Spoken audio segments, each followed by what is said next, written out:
Le podcast fête son premier bannissement. On va parler d'un sujet qui m'exaspère et qui m'énerve énormément. C'est les gens qui n'ont pas le temps. Moi, j'ai pas le temps de faire du sport. Attends, 2 heures de sport par semaine, j'ai pas le temps. Fermez vos gueules, fermez vos putains de gueules. On s'en fout de vos excuses. Faudra m'expliquer dans quoi vous passez vos journées. Et souvent, c'est pas dans des trucs très intéressants. Vous passez votre temps à le perdre, tout simplement. Bienvenue dans Première Consultation, le podcast préféré des professionnels de la santé et des patients. Dans ce podcast, nous parlerons de pharmacie, santé et bien-être en général. Ce podcast sera composé de plusieurs rubriques qui reprendront le déroulé d'une consultation, de l'anamnèse à la prescription. Si vous êtes satisfait de votre première consultation avec votre docteur préféré, mettez 5 étoiles au podcast et visitez mon compte Instagram. Sortez votre carte vitale, bienvenue dans votre première consultation. Bonjour et bienvenue dans le podcast Première Consultation, le... Putain de merde, c'est pas possible. Votre commande Carrefour a bien été enregistrée. Oui, allez. Il faut toujours couper les notifications, c'est pas grave, vous le savez, on est en live, on est en spontané, on ne coupe pas l'enregistrement. Bonjour et bienvenue dans le podcast Première Consultation, le podcast préféré des patients et bien sûr des professionnels de santé, et aussi le podcast le plus hardcore et le plus banni de toutes les plateformes d'écoute. On va parler de ça tout à l'heure, vous en saurez plus.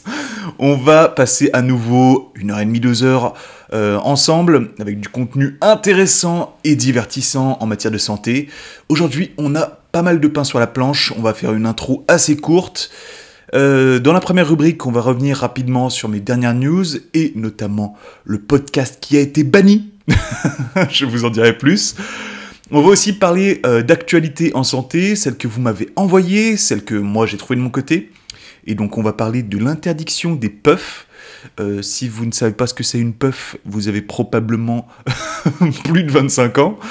Je vous en parlerai tout à l'heure. Et aussi le Sénat qui a adopté une mesure pour taxer les patients qui ne viennent pas au rendez-vous qu'ils ont pris. Au niveau du diagnostic, on va parler d'un phénomène qui m'alarme, qui m'inquiète énormément pour les 50 prochaines années en matière de santé, c'est l'antibiorésistance. C'était la journée mondiale de la sensibilisation aux antibiotiques, et je profite de cette occasion pour vous parler de ce phénomène qui est absolument dramatique, et je vais tout simplement vous donner quelques infos là-dessus pour que vous soyez au courant de la pandémie qui est à venir. Voilà, petit Nostradamus. Il y aura une pandémie dans les 50 prochaines années. Voilà, c'est la pire prédiction, parce que c'est sûr qu'elle va se réaliser, mais il y aura effectivement une pandémie due à l'antibiorésistance, c'est une certitude, et je vais vous donner quelques infos pour vous informer là-dessus. Et enfin, à la fin du podcast, je vais vous donner un conseil santé, et là ça va chier. On va parler des gens qui n'ont jamais le temps. Ah non, j'ai pas le temps de faire du sport, moi j'ai... Oh là là, ah non, j'ai pas le temps de me faire à manger, moi. Oh mais tu rigoles là, genre... Bon, fermez vos gueules. Vous allez en prendre pour votre grade à la fin du podcast dans la rubrique prophylaxie, et je vais vous donner quelques prescriptions. Hein, vous le savez, ça fait plusieurs podcasts qu'il n'y a pas de prescription. Cette fois-ci, vous aurez un challenge, vous aurez une prescription sur laquelle il faudra vous conformer. Et on fera le bilan à la prochaine fois. Hein, vous allez me montrer si vous avez plus de temps grâce aux conseils que je vais vous donner. Ah là là, vous voyez, le programme est plutôt chargé aujourd'hui. Moi, je suis en pleine forme. J'ai vraiment envie de rigoler aujourd'hui, et je pense que le podcast va être très très drôle. Alors n'hésitez pas à le partager autour de vous, à mettre des étoiles sur Spotify, c'est très très important. Comment ça se fait qu'il y ait des centaines d'écoutes et qu'on soit à 16 notes? Bon, maintenant c'est un ordre, vous allez prendre 5 secondes pour mettre 5 étoiles au podcast. Moi, chaque semaine, je donne de mon temps, je donne de mon énergie, je vous fais des podcasts de qualité très très marrants, et là vous êtes en train de me dire, je refuse de donner 5 secondes de mon temps pour te rétribuer sur ton travail? C'est ça que vous êtes en train de me dire? Vous voulez que je vous démarre, en fait? C'est ça que vous voulez? Maintenant, c'est un ordre, il n'y a plus de gentillesse. Mettez des putains d'étoiles sur Spotify. Moi, j'en ai marre que le podcast ait 16 notations, alors qu'on soit des centaines d'écoutes chaque semaine. Qu'est-ce que c'est que ça? Très peu d'autorité. Beaucoup trop d'énergie, hein, pour ce début de podcast. Du coup, on va se calmer. Hein. Je vais vous proposer un petit moment ASMR pour se détendre. Voilà, n'hésitez pas à écouter ça. Oh là là. Un peu le stylo. Waouh, ça fait du bien. Donc on va enregistrer la totalité du podcast comme ça aujourd'hui. J'espère que ça vous... C'est absolument désagréable. j'ai perdu le fil, où est-ce que j'en étais? Non, en vrai, prenez 5 étoiles, prenez 5 secondes pour mettre 5 étoiles, abonnez-vous au compte Instagram première.consultation, et puis bien sûr, si vous avez un peu d'argent de côté, c'est-à-dire 1 euro sur votre compte, n'hésitez pas à m'en faire don sur Tipeee, ça m'aide énormément, et je vous en remercie par avance. C'est parti pour la première rubrique du podcast, la rubrique les news de la semaine de douzerie. Qu'est-ce qui s'est passé dans ma semaine? Première news, le podcast fête son premier bannissement. Et oui, la semaine dernière, on fêtait notre premier signalement sur TikTok. Cette fois-ci, on fête notre premier bannissement. Et oui, donc pour ceux qui me suivent sur Instagram, vous le savez déjà. En fait, je ne pouvais plus rien faire sur mon compte Instagram du podcast Première Consultation, alors que mon compte douzerie était actif. Donc ça venait vraiment de ce compte-là en particulier qui était inactif. Bon, moi, vu que je suis pas spécialement doué sur tout ce qui est réseau social, bien que ça fasse des années que je suis créateur de contenu, et ben je me dis, bon, bah je dois pas avoir de réseau, c'est pas grave, tant pis. Tant pis, je verrai demain. Voilà, donc je laisse passer le temps, je me dis, j'ai pas de réseau. Au bout d'un jour, je me dis, bon, je pense que j'ai du réseau. Je pense que le réseau est revenu depuis un jour. Et donc, je sais pas pourquoi, j'ai l'idée de me connecter sur Instagram sur l'ordinateur, ce que je fais jamais, parce que je trouve que la plateforme sur ordinateur est un peu... est pas spécialement agréable à utiliser.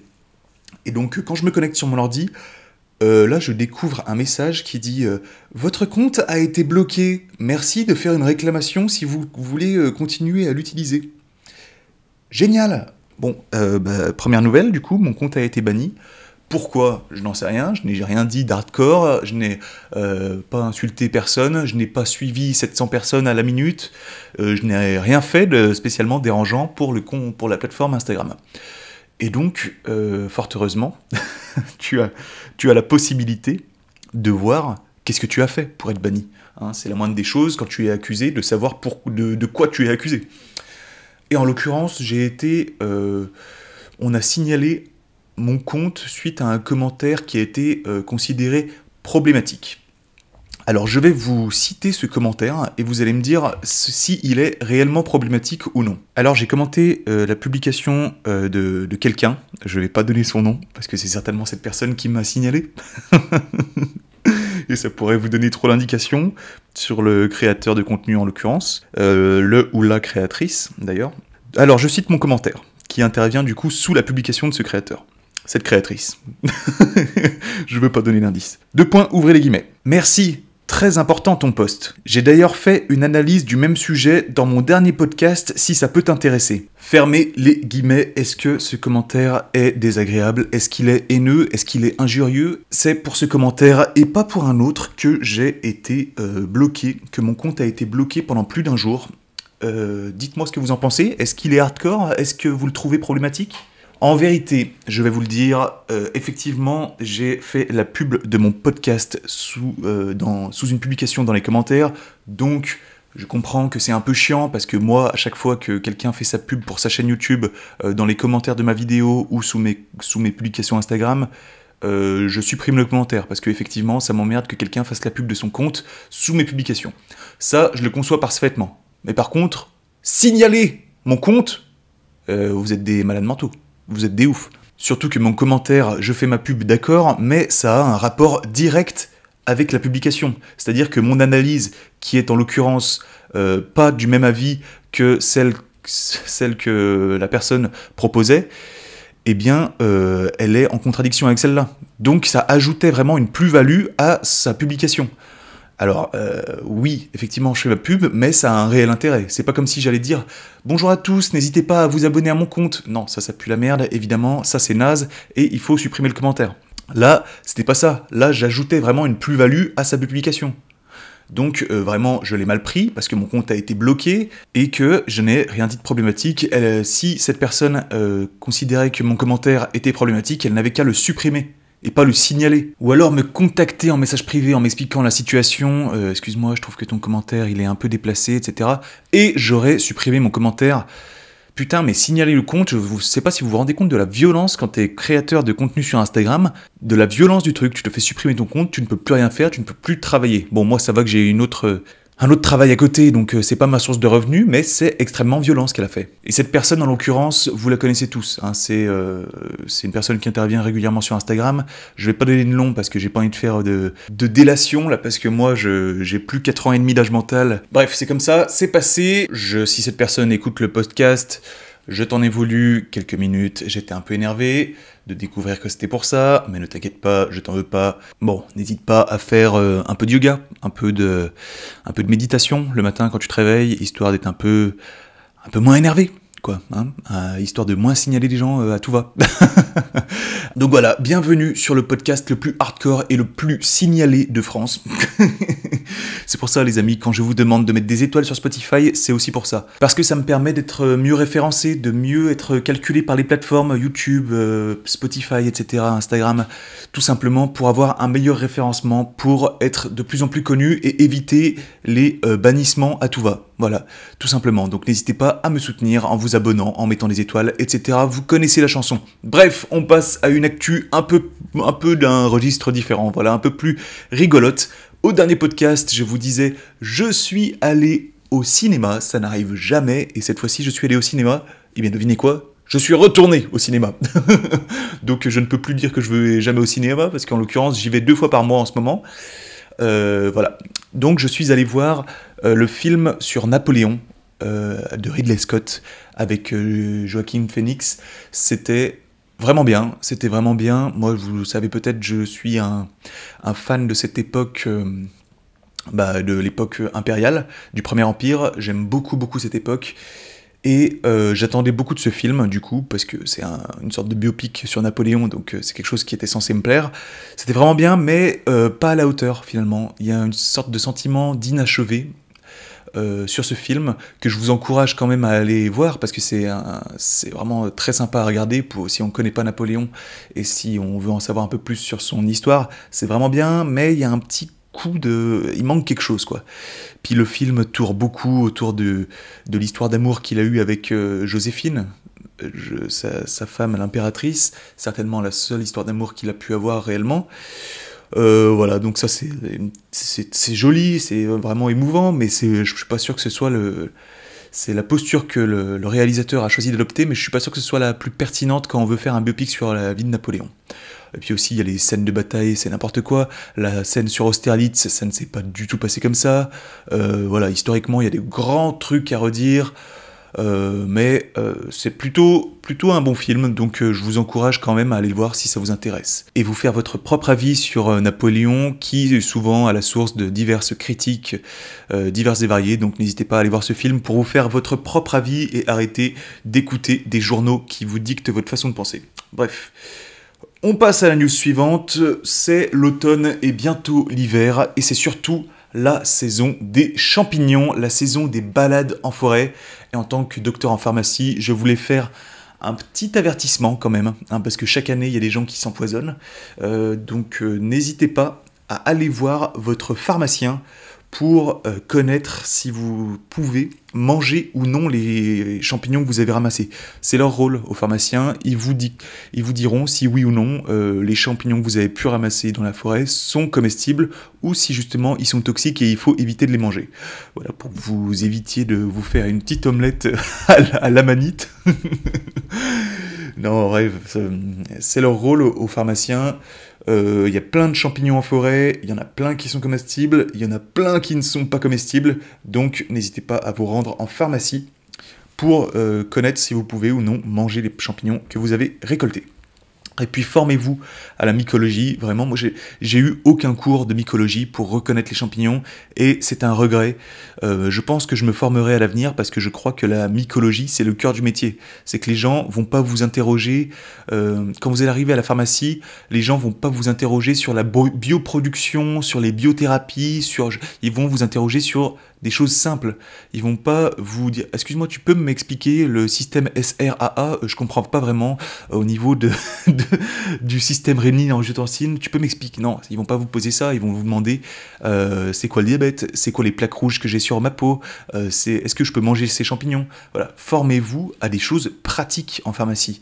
N'allez pas dans le détail il y a des choses qui sont pratiques et des choses qui sont intéressantes, mais des choses que, voilà, il faut se former aux plus simple, aux questions que les patients vont vous poser. Donc moi, effectivement, j'ai pas eu cette formation à la fac, à l'université, j'ai jamais eu de formation pour reconnaître des champignons, et c'est effectivement quelque chose qui me manque, c'est un regret que j'ai, mais je pense que je me formerai. Donc vous l'aurez compris, ne ramassez pas n'importe quoi en nature, ne mangez pas n'importe quoi, et surtout parlez-en à vos proches, parce que là je sais que je m'adresse à une audience de pharmaciens, de professionnels de santé, donc vous êtes plus ou moins au courant de ce qui se fait, mais la plupart des gens n'en ont pas conscience.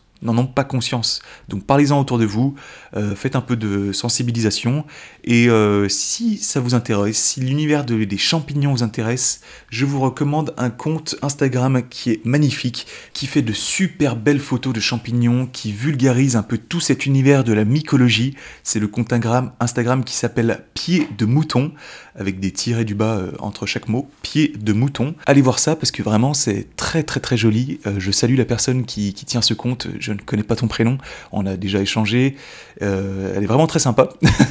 et donc je te salue et je te remercie pour ton travail sur Instagram parce que c'est vraiment vraiment très stylé. Moi ça fait des mois que je suis abonné à ton compte et j'apprécie grandement ton contenu. Alors félicitations. Allez checker ça, Pied de Mouton sur Instagram, parlez-en à vos proches de la mycologie en forêt pour qu'ils ne fassent pas d'omelette à la manite ou à je sais pas quoi. Parlez-en de tout ça, faites votre devoir de pharmacien, c'est très très important. Encore une news, c'est, vous savez, je suis inscrit sur TikTok, je consomme assez peu de contenu en fait sur TikTok parce que je trouve ça un peu bête, je ne fais que publier, mais je me suis quand même amusé à taper les mots-clés médecine, étudiant en pharmacie, première année de médecine, des trucs comme ça, sur TikTok pour voir les vidéos qui ressortaient.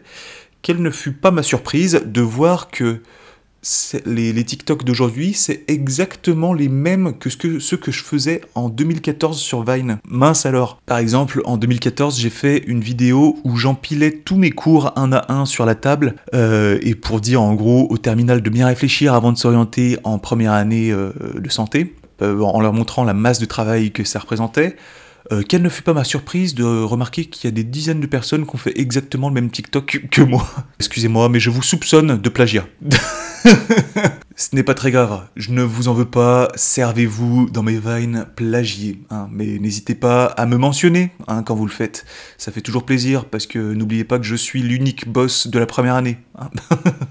Je suis votre aîné, je suis l'ancêtre de toute cette vibe de blague sur la première année. Donc rendez-moi hommage quand vous me copiez. Ça me ferait quand même plaisir d'avoir un peu un retour. Et puis en vrai, ça me ferait vraiment plaisir de voir qu'il y a des gens qui continuent à regarder mon contenu des années après. Et là, je me dis, quand je vois ces TikTok, que waouh, le Vine, ça avait pas la même puissance. Si TikTok avait existé en 2014, j'aurais vraiment eu un impact énorme. Comparé à Vine, qui avait un impact déjà considérable à l'époque, mais c'était quand même pas pareil. C'est pas pareil, et donc malheureusement TikTok n'existait pas à cette époque, mais Vine continue de percer et j'en suis tout à fait honoré, mais n'hésitez pas à me mentionner quand même, ça me ferait bien plaisir.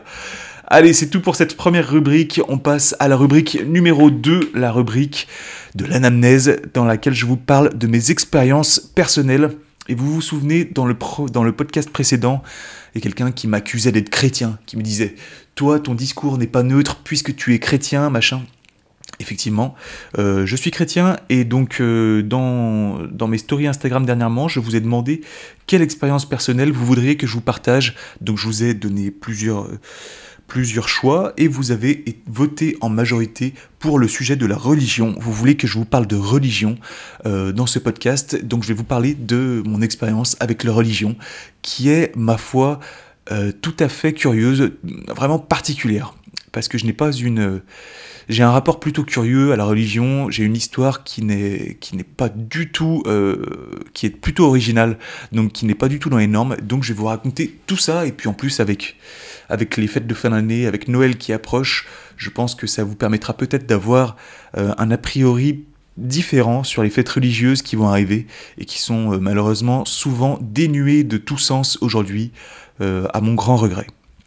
Donc c'est parti, je vais vous parler de religion, je ne vais pas faire, attention, petit disclaimer avant, je ne vais pas faire de prosélytisme, je ne vais pas vous demander de devenir dans telle ou telle religion.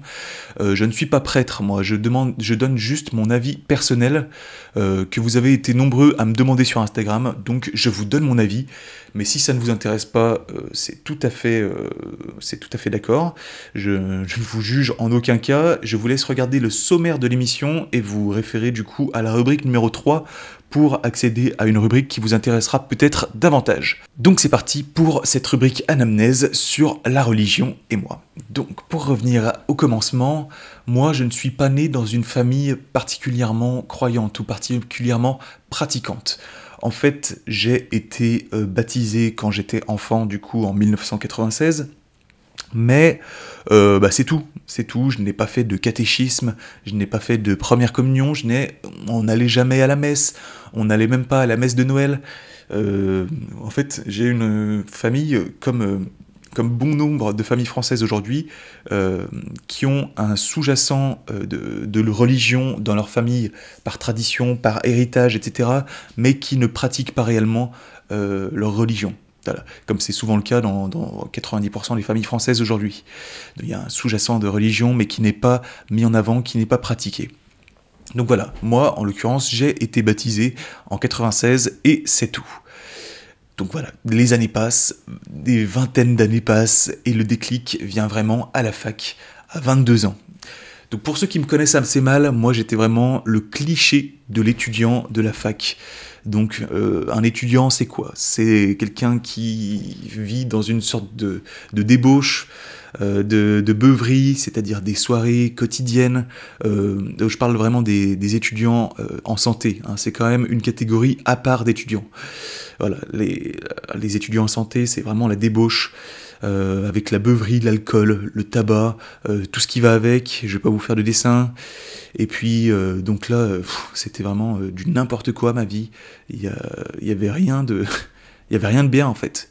Je travaillais à peine pour mes cours, je buvais beaucoup trop d'alcool, je fumais du tabac. Et puis c'est arrivé, il y a différentes expériences qui sont arrivées en même temps, il y a eu des déceptions amoureuses, des déceptions scolaires, des moments difficiles au niveau personnel, vraiment beaucoup de choses qui sont arrivées à ce moment-là, à 22 ans, donc je suis plongé dans pas mal de temps dans une détresse mentale, ça n'allait pas du tout, donc j'ai dû arrêter ma chaîne YouTube parce que je n'avais plus envie de m'exposer sur internet. Ça m'a valu une grosse perte d'audience que je déplore encore aujourd'hui malheureusement, mais bon, j'avais besoin de tout stopper à cette époque, j'avais besoin de solitude, et donc j'en avais tout simplement marre d'être exposé sur internet, donc j'avais posé toutes mes vidéos en privé, mes vidéos n'étaient plus accessibles à ce moment-là. Donc voilà, c'était en 2018 à peu près. Douzerie avait disparu de toutes les plateformes. J'avais supprimé mon compte Instagram, mon compte Twitter, où il y avait des milliers d'abonnés à l'époque. J'ai tout supprimé. C'est pour vous dire, je n'ai pas fait ça de gaieté de cœur. Vraiment, ça n'allait pas et j'avais besoin de solitude. Donc je suis resté seul des mois, et puis là j'ai commencé à avoir des réflexions spirituelles et philosophiques. J'ai commencé à lire énormément de bouquins de philosophie. Voilà, avec des réflexions sur la vie, sur l'homme, sur ma spiritualité, sur putain, mais qu'est-ce que je fais dans cette vie? À quoi ça sert ma vie? Qu'est-ce que je suis en train de bâtir? Quel est l'homme que je renvoie aux autres? Qu'est-ce que je fais? Et parce qu'en fait, derrière la face, quand on est en soirée, on rigole, on est avec les potes, c'est sympa, on boit un coup, machin. Mais bon, quand la soirée est finie, quand la musique est terminée, quand t'es tout seul chez toi, tu te dis, mais mince, mais en fait là j'ai profité un maximum, mais il n'y a rien de construit derrière. C'est quoi cet homme que je suis en train de bâtir? J'ai rien construit de concret, j'ai pas de valeur. C'est quoi cet homme que je renvoie aux autres? C'est quoi cette image que les autres ont de moi? C'est quoi les valeurs que je renvoie aux autres? En fait, j'étais tout simplement à la recherche de sérénité pour devenir un homme meilleur, parce que là, vraiment, l'homme que j'étais me dégoûtait moi-même. Je n'avais rien je sais pas, le fait de ne rien bâtir comme ça, de n'avoir pas les épaules, de n'avoir pas les valeurs dont je rêvais réellement au fond de moi, j'avais envie de me développer personnellement. Donc évidemment, quand je parle de développement personnel, je parle pas de tout ce qu'on peut voir sur YouTube, etc. Il n'y a pas de coach en développement personnel. Là, il faut prendre développement personnel vraiment au sens premier du terme. Donc voilà, c'est là, vous avez compris, que vient le déclic réellement, parce que ça n'allait pas du tout. Et du coup, par un concours de circonstances, par diverses rencontres, je me suis retrouvé à la messe, une fois, deux fois, je me suis retrouvé à discuter avec des prêtres. Les prêtres, vous savez, pendant la messe, ils font ce qu'on appelle des homélies. C'est-à-dire qu'ils vont s'appuyer sur un texte saint, du coup la Bible en l'occurrence. Et moi je pensais que les discours des prêtres étaient des discours moralisateurs. Mais en fait, pas du tout. Le prêtre s'appuie sur un texte et va développer ça. C'est-à-dire que un jour il va parler de, je sais pas, du pardon, l'autre jour il va parler de divers sujets de la vie quotidienne. Comment vous des disputes que vous pouvez avoir au sein du couple, voilà, je sais pas, de divers aspects de la vie quotidienne, et il va vous faire un discours qui va faire résonner des pensées philosophiques au fond de vous. Et vraiment, moi, ces discours, je les écoutais avec une attention vraiment intense et profonde, parce qu'elles faisaient vraiment résonner des choses au fond de moi. C'est vraiment des pensées que j'avais besoin d'entendre à ce moment-là.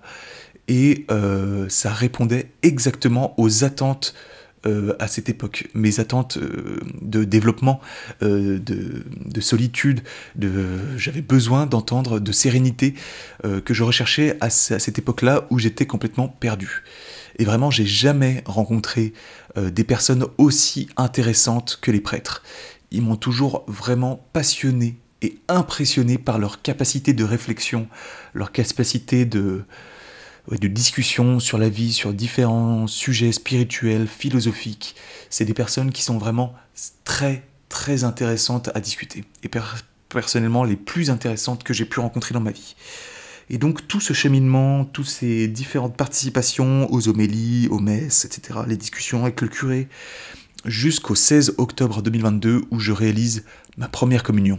Vous savez, la première communion, c'est quelque chose que généralement on fait quand on a 10 ans à peu près, je pense.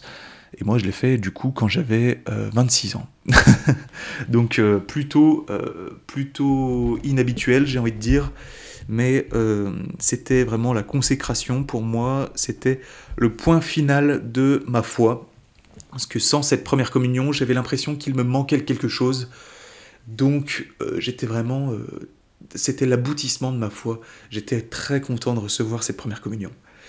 Donc j'avais partagé ça sur Instagram et j'étais ravi de recevoir. Je crois que c'est une des stories où j'ai reçu le plus de messages suite à la story que j'ai réalisée où je disais « Salut, aujourd'hui j'ai réalisé ma première communion, je suis vraiment trop content, blablabla. » Et j'ai reçu des centaines de chrétiens de tout part qui me disaient « Félicitations, bravo, ah je suis trop fier pour toi, bravo pour ton cheminement, etc. » Ça m'a fait chaud au cœur, mais merci beaucoup si vous êtes parmi les personnes qui ont pu m'envoyer des messages, merci beaucoup, ça m'a vraiment très très touché. Et évidemment, il y a eu des critiques, notamment je vous renvoie au podcast précédent, ça, évidemment le fait de devenir chrétien ou XY, ça ne plaît pas souvent à tout le monde, voilà. Mais bon, rassurez-vous, j'ai fait ma première communion, mais je ne suis pas encore un saint, même pas du tout un saint, je suis loin de là, je suis toujours Anthony, hein, je suis toujours Anthony que vous avez connu, hein. D'ailleurs dans mes podcasts vous vous rendez compte que je ne suis pas une grenouille de bénitier, hein. Vous voyez bien que j'ai un ton plutôt trash, que je ne mets pas ma langue dans ma poche, etc. Mais je crois que quand même la religion a eu vraiment un impact sur ma façon de penser, sur le fait de devenir quelqu'un de meilleur, de réellement développer des valeurs au plus profond de moi, c'est-à-dire de choisir, de voir ce qui est bien, ce qui est mal, de développer en moi la charité, le pardon. Moi j'étais quelqu'un de très très colérique, ça m'a permis vraiment d'apaiser mon cœur, ça m'a permis de voir aussi la mort la mort d'un autre côté. La mort, c'est pour moi plus quelque chose de vraiment effrayant. Voilà, c'est des discussions, je pourrais vous en parler pendant des heures. Malheureusement, il faut quand même que je fasse vite. Mais la mort, la vie, ça permet d'avoir un apaisement sur la mort. Je vous invite à découvrir les discours religieux sur la mort pour, si vous êtes quelqu'un d'angoissé par cette notion de mort. Lisez tout ce qui est discours religieux, ça vous permettra peut-être d'avoir un discours plus apaisé à ce sujet-là. Et enfin, je crois que la religion, ça me permet aussi d'avoir des valeurs au niveau de la famille, des notions de foyer, de faire des enfants, d'élever ses enfants, aimer sa femme, etc. Vraiment des notions très très profondes de foyer, de famille, de vie, etc. Et puis au-delà de ça, avoir une religion, c'est quelque chose qui te permet de, comme je disais, de distinguer le bien, le mal, d'avoir un guide dans la vie, de voir comment se comporter avec les autres, d'avoir une attitude positive, de développement, etc. Je vous en parlais aussi dans un podcast précédent, je crois que c'est le podcast numéro 3. Oui, c'est ça, le podcast numéro 3 où je vous disais ayez une attitude positive envers l'autre. Moi, je vous ai pas développé un discours religieux dans ce podcast, mais ça rejoint quand même plusieurs notions de religion. Et puis, dernièrement, avoir une religion, c'est aussi avoir une sorte de psychologue en tout temps, en tout lieu. C'est pouvoir se confier à quelqu'un qui peut tout entendre. Parce que même parfois avec des bons amis ou même avec son copain, sa copine, parfois on ne peut pas tout partager. Et donc c'est aussi le moment de la personne à qui justement on peut tout partager. Donc voilà, c'est les différents bienfaits de la religion sur moi. Je sais que tout le monde n'est pas un adepte de la religion, et vraiment, c'est d'accord, hein, moi je ne fais pas de prosélytisme. Hein. Si vous voulez vivre sans religion, c'est votre choix, il n'y a aucun problème, ce n'est pas un problème pour moi. Si vous avez choisi de vivre sans religion, ou si vous avez choisi un autre Dieu que le mien, eh bien, grand bien vous fasse. Écoutez, c'est votre choix, je vous demande tout simplement de respecter le mien. C'est le respect mutuel, c'est tout simplement la clé. Et donc maintenant je voudrais vous parler un petit peu, parce que souvent on m'a reproché mais comment tu peux être pharmacien et avoir une religion, c'est tout simplement antinomique, comment on peut croire en Dieu avec toute la science qu'on sait. Moi j'ai trop souvent entendu en religion on croit alors qu'en science on sait. Bon, excusez-moi, je pense pas que ce soit tout à fait aussi simple. Je pense qu'on fait tout simplement trop souvent une distinction formelle entre religion et science, alors que pas nécessairement. Pour moi, c'est tout simplement complémentaire. Pour moi, je vais citer une phrase parce que ça permet de tout simplifier en général. Un peu de science éloigne de Dieu. Oui, effectivement, il y a de plus en plus de phénomènes naturels qu'on explique par la science, etc., quand on creuse de plus en plus. Mais beaucoup de science, ça ramène de Dieu, parce que je m'exalte devant la nature. La nature est magnifique. Ça me paraît trop beau, trop incroyable pour que ce soit du hasard, pour que ce soit... C'est trop bizarre. Et toutes les personnes qui ont suffisamment étudié les sciences vous le diront. Hein, rendez-vous compte de ce qui vous entoure. À côté de vous, il y a Dieu qui a fait naître une vache et une carotte. Et cette carotte et cette vache, vous allez la manger. Et dans votre corps, il y a plein d'enzymes, plein de métabolites qui vont se générer et qui vont digérer tout ce repas. Et ça va transformer ce repas en énergie pour que vous puissiez mouvoir votre corps. C'est franchement de la magie. Rendez-vous compte de tout ça. C'est de la magie. Vous créez de l'énergie. Et puis l'embryologie aussi, je sais pas. Mettre un enfant au monde, c'est de la magie, c'est magnifique. Deux personnes qui se rencontrent et qui s'unissent anatomiquement, et ça crée une nouvelle personne à partir d'une cellule, puis deux, puis 100, puis 10 millions, et enfin un corps entier qui à nouveau mange des carottes et transforme de l'énergie, mais c'est magnifique. C'est magnifique. Et moi je crois que c'est le fait d'avoir une religion et d'être scientifique, bah au contraire, moi ça me permet d'être encore plus impliqué dans mon travail et dans la science, tout simplement parce que c'est cette absence de réponse réelle et concrète qui me pousse à toujours travailler davantage.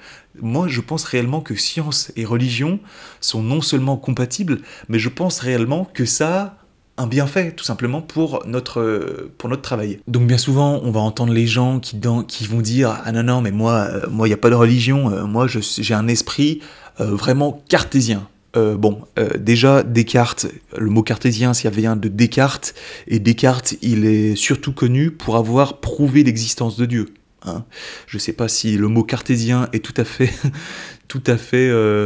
utilisable dans ce genre de contexte, mais Descartes a en l'occurrence prouvé l'existence de Dieu, donc je suis pas sûr que ce soit tout à fait pertinent d'utiliser le mot cartésien dans ce contexte-là. Et puis au-delà de ça, vous allez avoir les gens qui vont vouloir vous mettre des bâtons dans les roues en disant ouais mais attends, tu rigoles ou quoi, la théorie du Big Bang, t'y crois pas à la théorie du Big Bang, c'est ça que t'es en train de me dire? C'est Dieu qui a créé tout ça alors qu'on a prouvé qu'il y avait une théorie du Big Bang? Bon, quand des gens vous disent ça, en général, c'est que des gens qui sont complètement stupides et mal renseignés, tout simplement parce que la théorie du Big Bang, malheureusement pour eux, c'est un prêtre qui est à l'origine de cette théorie. Comment on fait du coup? Est-ce que ce prêtre n'était pas croyant? Est-ce qu'il ne croyait pas en Dieu?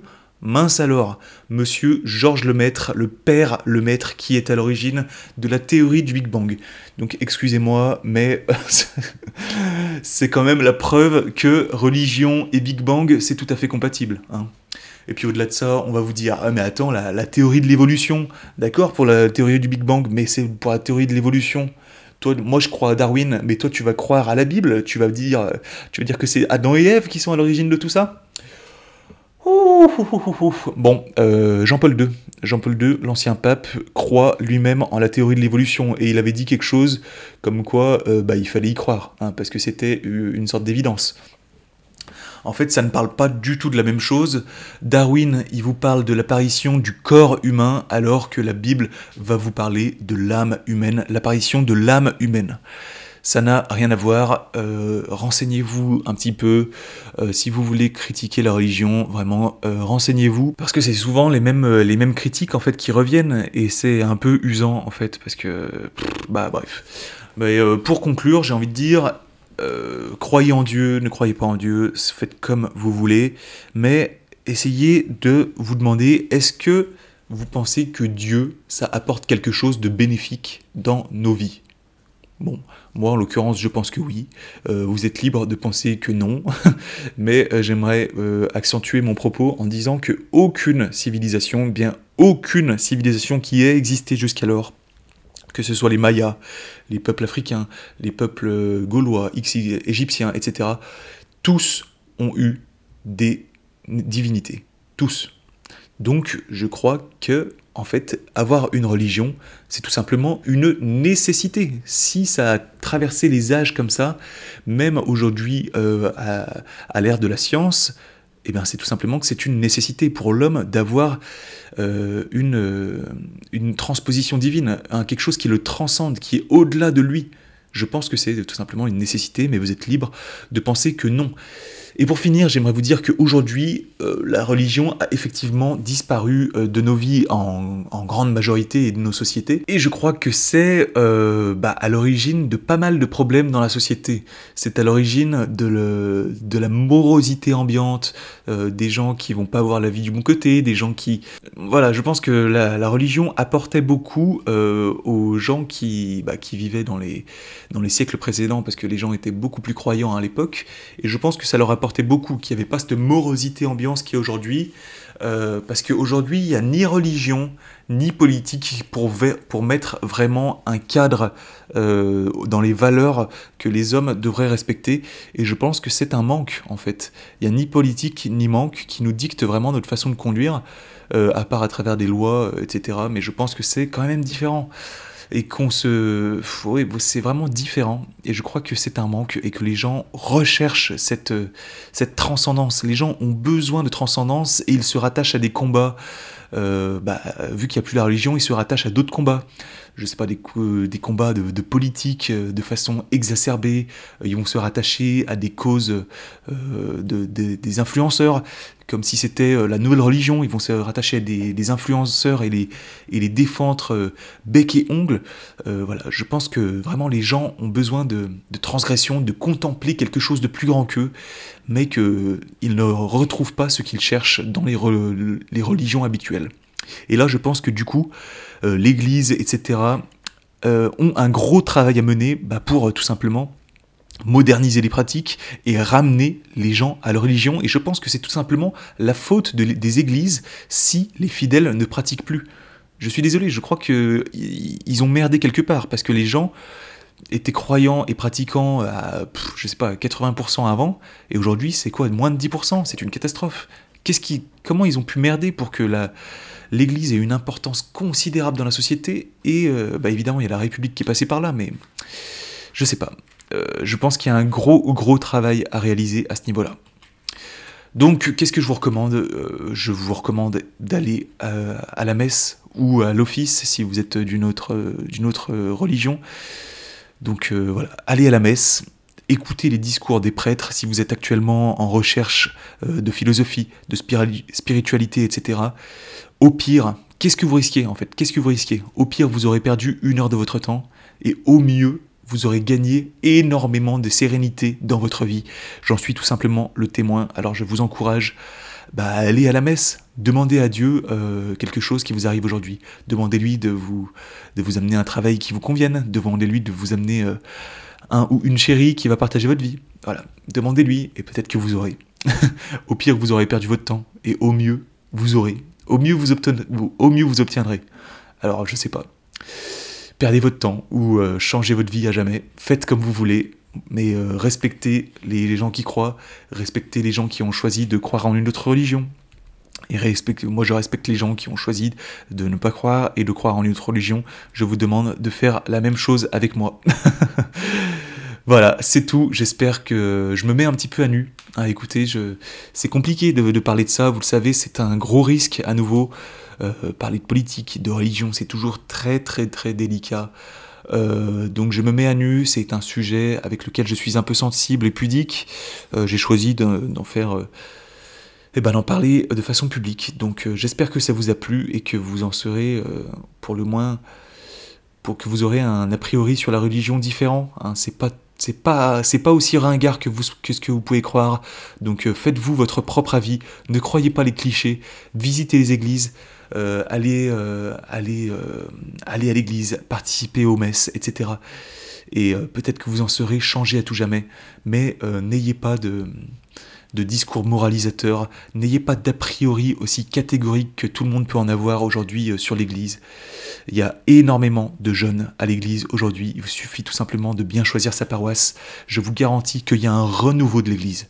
Il y aura un renouveau de la religion dans les années à venir, j'en suis absolument convaincu. Les gens sont à la recherche de transcendance et je suis convaincu qu'il y aura un renouveau de religion dans les années à venir. Je sais pas. Deuxième Nostradamus pour ce podcast, c'est une deuxième prédiction. Si vous souhaitez vous renseigner sur la religion chrétienne, mais que vous n'avez pas le courage tout de suite de franchir le pas des églises ou aller voir un prêtre, etc., je vous renvoie vers la chaîne YouTube du frère Paul Adrien, le frère Paul Adrien, qui est un prêtre dominicain qui fait de la vulgarisation vraiment très bien faite sur YouTube, sur tous les sujets de la foi. Je vous enjoins à visiter ce compte YouTube, Instagram, etc. parce que c'est vraiment très bien fait. Et merci mon père pour le travail que vous faites sur Internet. C'est vraiment nécessaire par les temps qui courent. Écoutez, c'est tout pour cette rubrique numéro 2 sur l'expérience personnelle. J'espère que ça vous a plu réellement. On va passer tout de suite à la rubrique numéro 3. C'est la rubrique de la sémiologie dans laquelle je vous parle des sujets d'actualité. Première actualité, c'est l'interdiction des puffs ou des puffs. Je ne sais pas comment dire, moi je vais dire puff. Donc je vais me baser sur 2 articles, à la fois Le Monde et Ouest France. Donc la puff, qu'est-ce que c'est pour les plus vieux d'entre vous, parce que les plus jeunes connaissent forcément, c'est des cigarettes électroniques, mais qui ont la particularité d'être à usage unique. C'est-à-dire que vous la fumez et ensuite vous la jetez. Donc c'est une catastrophe évidemment écologique, mais bon, on en reparlera tout à l'heure. Et qu'est-ce qui se passe en ce moment ? C'est quoi la news ? C'est que Elisabeth Borne, donc la première ministre, est en faveur de l'interdiction de ces puffs. Je cite, « Un nouveau plan national de lutte contre le tabagisme avec notamment l'interdiction des cigarettes électroniques jetables. » Voilà, donc moi personnellement, très rapide, je pense que c'est une très bonne nouvelle d'interdire ces puffs parce que ça vise un public très très jeune et puis les phénomènes d'addiction sont pas assez pris au sérieux. Donc je pense que c'est tout simplement une bonne nouvelle d'interdire purement et simplement ces cigarettes électroniques jetables. Mais bon, on verra tout à l'heure que malheureusement c'est difficilement possible de les interdire. Alors qu'est-ce que c'est les puffs? Je vais vous faire un petit historique. C'est tout simplement un coup de génie au niveau marketing. C'est originaire des États-Unis, c'est arrivé en France en fin 2021 et ça vise un public d'adolescents, voire d'enfants. Il y a des gamins très très très jeunes qui fument ce genre de truc et ça vise un public très très jeune tout simplement par un design coloré. Les boîtes, vous regarderez sur Google Images, mais sont de toutes les couleurs, en fait, c'est l'arc-en-ciel, quoi. C'est très très enfantin comme design. Les parfums aussi, c'est très enfantin, ça va être des parfums très sucrés, aux bonbons, à la fraise, la pastèque, j'ai vu des trucs mais délirants, ice cream cookie, île flottante, enfin des trucs, mais... Bref, très très enfantin à nouveau, et puis au-delà de ça, il y a des influenceurs qui en ont fait la pub, donc ça a fait un gros boom fin 2021 jusqu'à aujourd'hui, où il y a énormément de gamins qui fument ça. Donc ça coûte à peu près 8 euros, 8-10 euros je crois, et c'est évidemment interdit à la vente aux mineurs, même si 64% des buralistes ont avoué qu'ils vendaient ce genre de dispositif aux mineurs. Donc je vais citer un passage de l'article qui interroge une fille qui s'appelle Anae, je connais pas ce prénom, j'espère que c'est une fille, je sais pas, qui a 17 ans, et qui dit « J'en achète de temps en temps, c'est marrant en soirée, ça coûte 6-7 euros. » Ah, je me suis trompé sur le prix, donc je peux me le permettre. Effectivement, aujourd'hui, vu que le paquet de cigarettes doit être à plus de 10 euros, effectivement, 6 euros à côté, c'est pas très cher. Je continue la citation. « J'aime bien parce que les parfums et les designs sont stylés. J'adore raisin glacé, pastèque, ice cream cookie. Et comme ce n'est pas cher et à usage unique, je peux changer à chaque fois et c'est discret. Mes parents ne captent pas le truc. » Oula, bon, au-delà de l'éloquence remarquable de cette fille... Effectivement, non mais je la comprends parce que si j'avais eu son âge et si ça avait existé, je pense qu'au lycée, j'aurais évidemment essayé. J'aurais évidemment fait ça, j'aurais évidemment fait pareil. Donc moi, j'ai réalisé un sondage sur Instagram pour savoir si vous, de votre côté, vous connaissiez ces dispositifs et si vous aviez tout simplement déjà essayé. Et j'ai été assez surpris parce que je pensais qu'il y aurait plus de gens qui ont déjà essayé. Il y a seulement 17% des interrogés qui ont essayé ce genre de dispositif. Donc, bravo, parce que vous ne faites pas partie de cette catégorie. Je suis très fier de vous. Je pensais qu'il y aurait vraiment 80% des gens qui avaient utilisé ce genre de truc. Vraiment, j'ai été surpris par les résultats, mais félicitations. Donc oui, vraiment, moi j'ai une audience du coup qui est pas tout à fait jeune. Les gens, je pense que la moyenne d'âge de mon podcast, ça doit être, je sais pas, 25 ans à peu près, 22-25 ans. Donc je pense que vous êtes tout simplement trop vieux pour utiliser ce genre de cigarettes électroniques jetables. Alors, il y a quand même quelques avantages à ces puffs. Je dois dire que si ça peut aider, en tant que professionnel de santé, je dois dire que si ça peut aider des fumeurs qui arrêtent la cigarette et qui, par substitution, transforment leur addiction vers ce genre de dispositif de puff, voilà, avec des goûts sympas, etc., si ça peut leur permettre de fumer moins de cigarettes de tabac, effectivement, c'est un avantage, parce que j'ai quand même... je suppose que c'est quand même moins pire que la cigarette, j'en suis même convaincu, puisqu'il n'y a pas tous les métaux lourds que les fumeurs s'injectent dans leurs poumons à chaque bouffée. D'ailleurs, j'avais fait une analyse du tabac dans le podcast numéro 4, je vous enjoins à écouter ce podcast qui est absolument primordial à écouter parce que le tabac, c'est tout simplement un empoisonnement, les amis, un empoisonnement. Chaque cigarette vous empoisonne. Rendez-vous en compte et reprenez le contrôle de votre vie parce que il y a une molécule qui s'appelle la nicotine qui décide à votre place. Et si vous réfléchissez 5 minutes, à ce phénomène, eh ben vous êtes dépossédé de votre propre personnalité. C'est une molécule qui va dicter votre vie. J'ai envie de fumer, j'ai envie de nana. Nana, ah, n'oublie pas de fumer. Il y a une molécule qui dicte votre vie et c'est dramatique. Reprenez le contrôle de votre vie. C'est absolument primordial pour votre santé. Mais au-delà des avantages de cette puff, il y a évidemment des dangers et des inconvénients. Et c'est sur cela que le gouvernement se base très certainement pour souhaiter interdire ces dispositifs.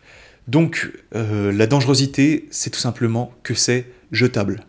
Jetable, donc, ça veut dire, déjà au niveau écologique, c'est évidemment une catastrophe, parce que ces puffs sont faites avec des batteries au lithium, donc je vais pas vous faire un dessin, mais les batteries au lithium, ça ne se recycle pas, et de toute façon, ces puffs ne sont pas jetés à la déchetterie, parce que j'imagine que les jeunes qui fument ça ne prennent pas la peine d'aller à la déchetterie pour recycler les dispositifs, ils doivent les jeter tout simplement dans des poubelles normales. Donc voilà, c'est une catastrophe au niveau écologique, et puis le fait que ce soit jetable, c'est discret, c'est super facile en fait. C'est-à-dire que les parents sont pas au courant, parce qu'il n'y a pas l'odeur du tabac, et puis il n'y a pas besoin de le recharger, donc les parents ne verront jamais la puff dans en train de charger, ou je sais pas, c'est très très très discret. Et puis au moindre soupçon des parents, hop, tu jettes la cigarette, et ils sont pas au courant. Donc c'est très discret, parce que là tu es sûr de ne pas te faire engueuler par tes parents. Donc c'est un piège vraiment très très sournois et vicieux qui est tendu par les industries du tabac aux adolescents. C'est vraiment très très vicieux et ça donne des mauvaises habitudes, c'est vraiment un piège. Parce qu'en plus, ces cigarettes électroniques jetables contiennent elles peuvent contenir 0 mg de nicotine, mais elles peuvent contenir jusqu'à 20 mg de nicotine. Et 20 mg de nicotine, c'est énorme, c'est énorme. Une cigarette normale, mais je crois que c'est 1 mg, attendez, je vais regarder rapidement, je crois que c'est 1 mg nicotine. Je me suis planté, c'est 7,5 mg de nicotine par cigarette apparemment. Bon, la moyenne c'est 10 mg par cigarette, mais rendez-vous compte que les gamins qui ont 14 ans, qui fument des puffs à 20 mg de nicotine, bon, il ne doit pas y en avoir beaucoup, mais au niveau addiction, se prendre 20 mg de nicotine, mais c'est considérable, c'est énorme. Donc forcément, la consommation de tabac chez ces jeunes est à prévoir. C'est des gamins qui, quand ils auront 18-20 ans, j'espère qu'ils auront arrêté la puff pour éviter l'addiction, mais c'est des gamins qui vont se diriger évidemment vers la cigarette. Ces dernières années, en plus, on voyait une grosse baisse dans la consommation de tabac chez les jeunes. Moi, c'est vrai qu'à mon époque, au lycée, il y a beaucoup de jeunes qui fumaient, en fait. Dont moi d'ailleurs, et dernièrement, c'était super bien, les jeunes fumaient de moins en moins, c'était génial, parce que c'était un plan de santé publique absolument prioritaire. Et là, en l'occurrence, les jeunes fumaient de moins en moins de tabac, mais malheureusement, ils fumaient de plus en plus la cigarette électronique. Par exemple, entre 2017 et 2022, sur des sujets qui ont 17 ans, l'expérimentation, donc c'est-à-dire les gens qui ont essayé la cigarette électronique, ça a augmenté de plus 4,5%. Et l'usage quotidien a triplé sur les cigarettes électroniques. Donc, bien que le tabac diminue, tout simplement, c'est remplacé par la cigarette électronique qui n'en est pas moins addictive. Il y a l'addiction à la nicotine, mais il y a aussi l'addiction, tout simplement au geste. C'est prendre une habitude de fumer. Voilà, le geste, vous savez, les gens qui essayent d'arrêter de fumer n'y arrivent pas souvent, pas parce que, en partie parce qu'ils sont addicts à la nicotine, mais aussi parce qu'ils sont addicts au geste. Ils ont leurs mains vides et ça leur manque vraiment de mettre quelque chose à leur bouche, voilà, de tirer. C'est vraiment toute une gestuelle, un truc social, une addiction aussi à la nicotine. Voilà, c'est énormément de choses. C'est pour ça que c'est aussi dur d'arrêter de fumer.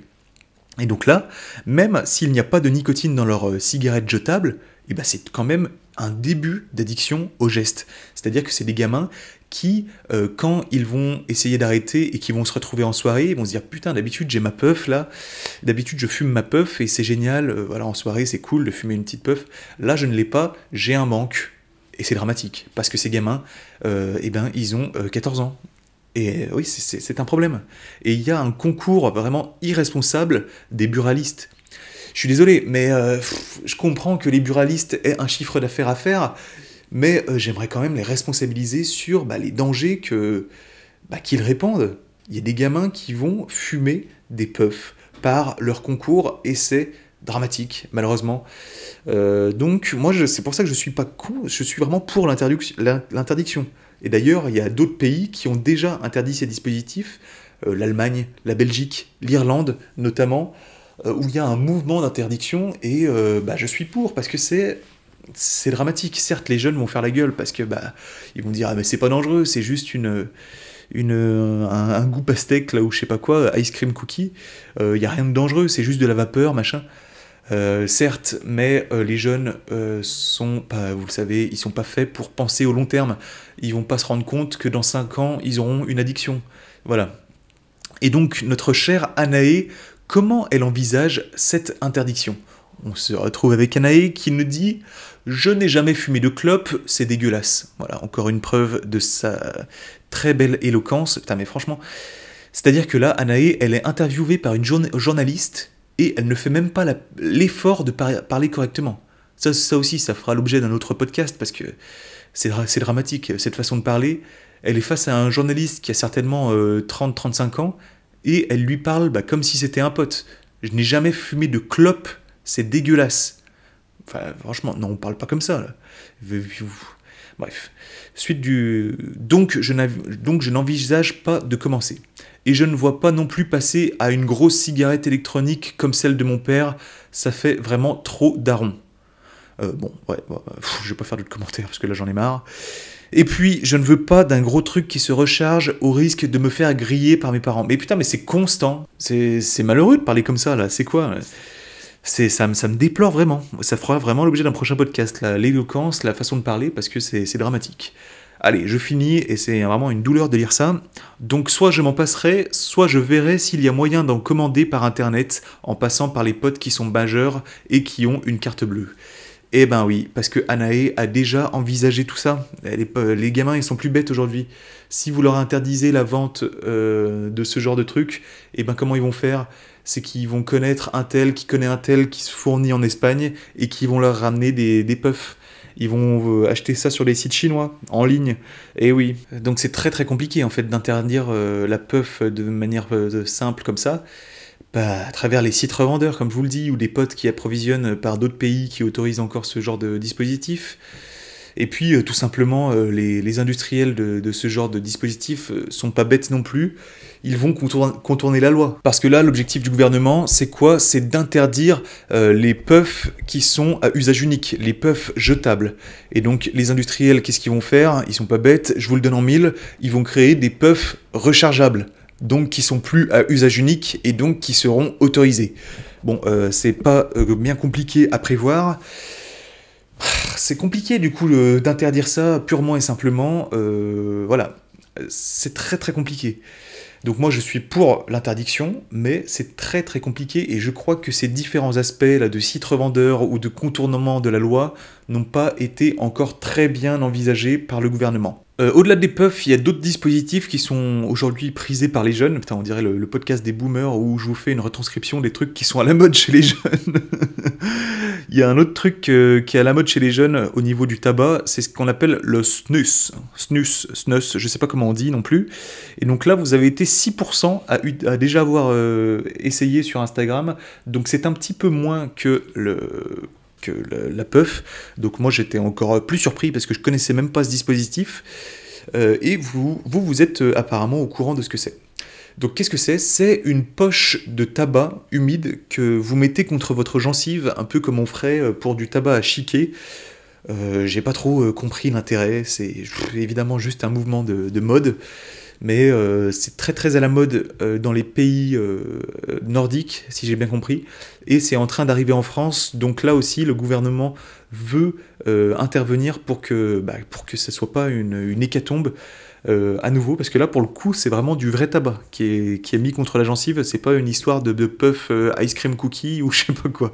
Là c'est du vrai tabac, donc ça commence à être un peu plus dangereux. Si les gamins se mettent à prendre ça, ça commence à être plus compliqué. Donc le gouvernement voudrait intervenir à ce niveau-là aussi, mais il n'y a pas vraiment de statut à ce niveau-là. Et donc, pour conclure, le nouveau plan national de lutte contre le tabagisme, cette fois-ci, il ne prévoit pas d'augmentation du prix des paquets de cigarettes. Voilà, donc il n'y a pas d'augmentation cette fois-ci. Je pense que le tabac a trouvé un prix d'équilibre qui a permis de diminuer grandement le nombre de nouveaux arrivants sur la consommation de tabac. Je rappelle que le tabac quand même est à l'origine de 75 000 morts par an, et je vous renvoie vers le podcast que j'ai cité tout à l'heure si vous voulez avoir une analyse complète des dangers du tabac. C'est absolument primordial que vous arrêtez votre consommation de tabac. Bref, on passe à la deuxième actualité qui est la taxe lapin qui a été votée au Sénat. Et là, je me base sur un article du Monde. Putain, je me base que sur des articles du Monde. Vous allez croire que je suis abonné à ce journal. Pas du tout. Hein, c'est juste que, en général, je tape mon sujet sur Google, comme tout le monde, et que je prends les 5 premiers articles et je prends les trucs les plus pertinents. Donc, je n'y peux rien si Le Monde a le meilleur SEO de tous les articles. C'est comme ça. Ils sont mieux référencés sur Google et c'est tout. Alors, qu'est-ce que c'est que cette taxe lapin? C'est tout simplement une taxe que le Sénat veut mettre aux patients qui n'honorent pas leur rendez-vous, donc aux poseurs de lapins qui prennent des rendez-vous et qui ne vont jamais à leur rendez-vous. Le Sénat veut tout simplement les pénaliser avec une taxe. Oui, c'est un énorme problème. Moi, vous vous en doutez, j'ai beaucoup de connaissances, médecins, en tout genre, dentistes, etc., qui ont énormément de problèmes avec ce genre de patients. Ça représenterait à peu près 6 à 10% des patients. Donc je sais pas si vous prenez une journée de travail, je sais pas, un dentiste, ça fait quoi? Ça fait 8 heures de travail par jour à peu près? Eh bien, il y aura à peu près 2 annulations, 2 patients qui ne viendront pas à leur rendez-vous. C'est énorme. C'est-à-dire que le dentiste, du coup, s'emmerde. Hein, du coup, il n'y a pas de patient, il ne fait rien. Donc c'est une perte de temps, une perte de chiffre d'affaires. Et évidemment, ça ne fait que creuser les déserts médicaux et les déserts de dentistes, etc. Parce que les poseurs de lapins ont pris en quelque sorte la place d'un patient qui, lui, aurait été intéressé pour venir à ce rendez-vous. Donc, il faut absolument faire la chasse aux poseurs de lapins et responsabiliser les patients. Parce que c'est une impolitesse maximale. C'est impoli au maximum de ne pas honorer ses rendez-vous. Il suffit tout simplement d'appeler le cabinet, d'appeler son médecin, de dire « Excusez-moi, j'ai un empêchement, je ne pourrai pas venir à mon rendez-vous. » Voilà. Et du coup, le médecin, le dentiste, qu'est-ce qu'il va faire? Il va prendre quelqu'un en urgence en parallèle. Il y a plein de gens qui voudront vos rendez-vous. Et j'espère que vous ne faites pas partie de ces gens qui n'honorent pas votre rendez-vous. Vos rendez-vous, c'est franchement impoli, irrespectueux au maximum. Je suis pas sûr que vous feriez pareil avec votre coiffeur ou avec d'autres rendez-vous. Quand vous prenez rendez-vous chez le mécanicien, vous y allez. Pourquoi vous faites pas ça avec le dentiste, le médecin? C'est une catastrophe, c'est dégueulasse. Et moi, ça me désespère vraiment de cette mentalité. Parce que c'est impoli, c'est irrespectueux, je trouve, vous ne respectez pas le travail des gens quand vous faites ça, tout simplement. Voilà. Et je pense que les plateformes de prise de rendez-vous, vous les connaissez tous, hein, Doctolib, etc., ont grandement amélioré ce genre de pratique, parce que avant, il fallait appeler le cabinet pour dire je pourrais pas venir, alors que là, tu vas sur ton application, tu fais 2 clics et c'est annulé. Je pense que vraiment c'était pire avant, qu'il y avait encore plus d'annulations ou de poseurs de lapins, et que maintenant ça va un peu mieux. Mais vraiment là je ne comprends pas comment c'est possible, parce que je crois que Doctolib, moi je prends jamais je suis jamais malade, fort heureusement, et donc je prends rarement de rendez-vous sur ce genre de plateforme, mais il me semble que ça te renvoie des alertes, je crois la veille, et puis 1 heure avant, un truc comme ça, pour te dire « oh, n'oubliez pas votre rendez-vous demain, machin ». Comment c'est possible que les gens ne se rendent pas compte, n'honorent pas leur rendez-vous quand tu as autant d'alertes, autant de rappels de ton rendez-vous? Comment c'est possible? Je sais pas. On te rappelle que tu as un rendez-vous demain, etc. et tu ne te dis pas « ah mince, j'avais oublié, il faut que je l'annule ».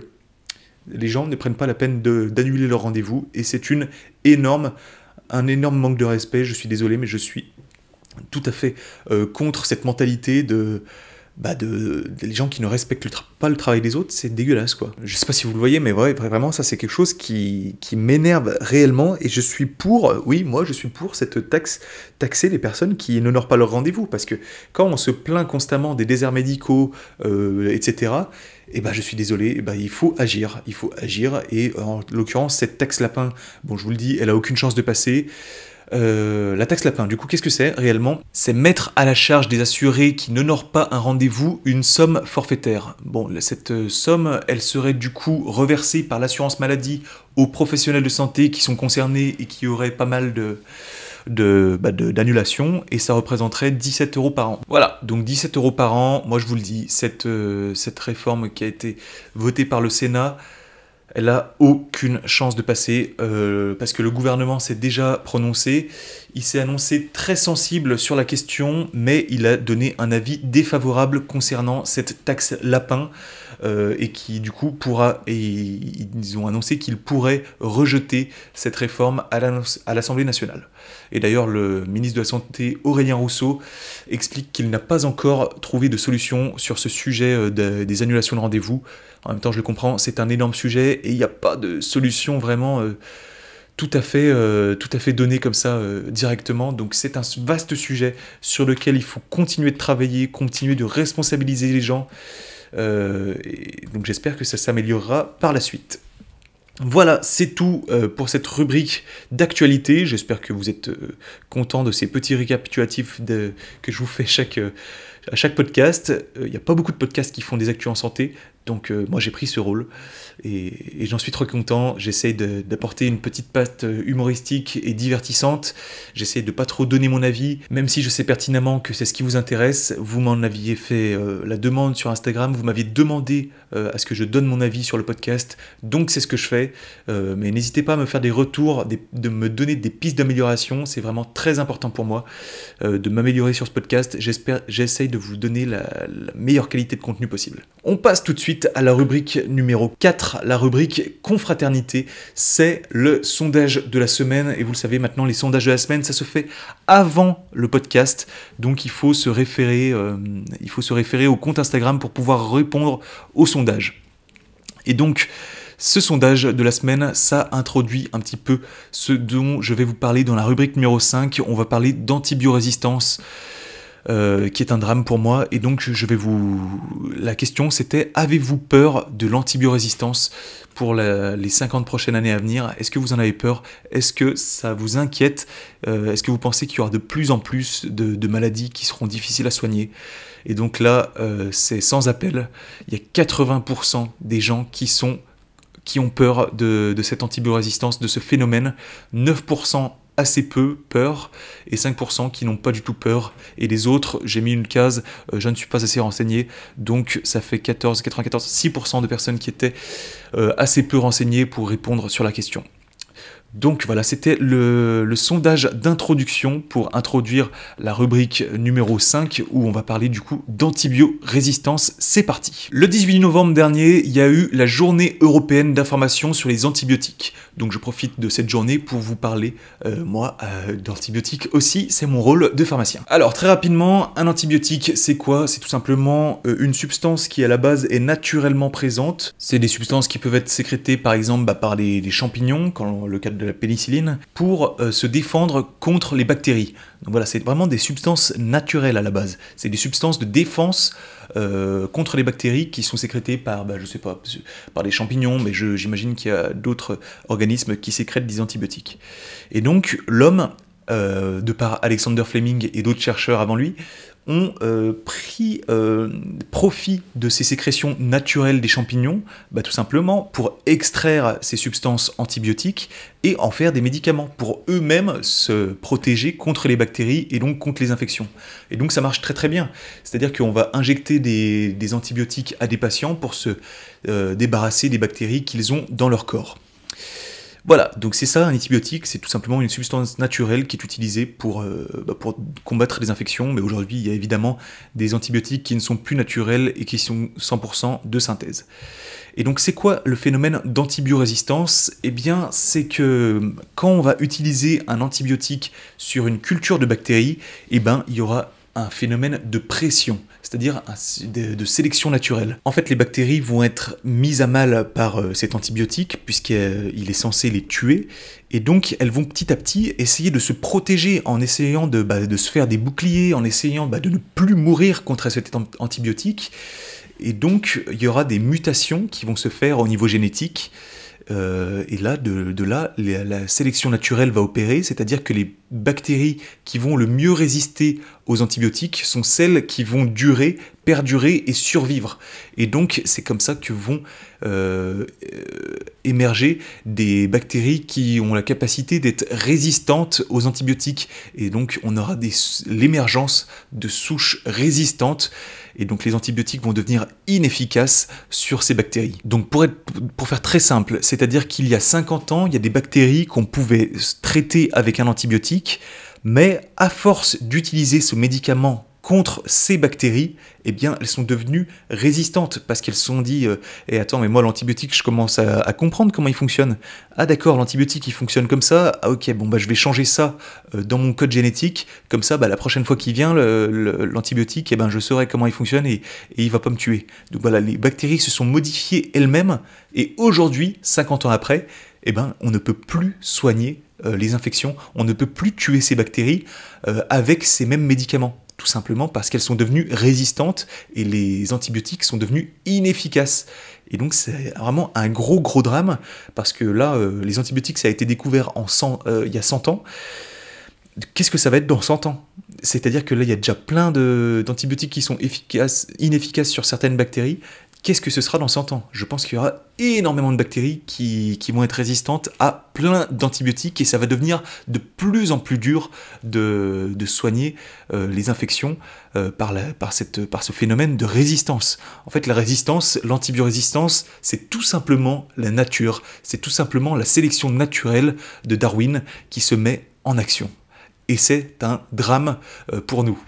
Pour la nature, c'est la nature, mais pour nous, c'est dramatique parce qu'on va pouvoir de moins en moins se soigner. Donc c'est un peu compliqué. Alors, un peu d'histoire, très rapidement. La découverte des antibiotiques, il me semble que on attribue ça à Fleming, même s'il y a eu d'autres chercheurs avant lui. Il a découvert du coup la pénicilline, qui est le premier antibiotique qui est vraiment isolé, en 1928. Et en 1940, dans les années 40, donc vraiment très rapidement, 12 ans après, on observe les premiers cas de résistance.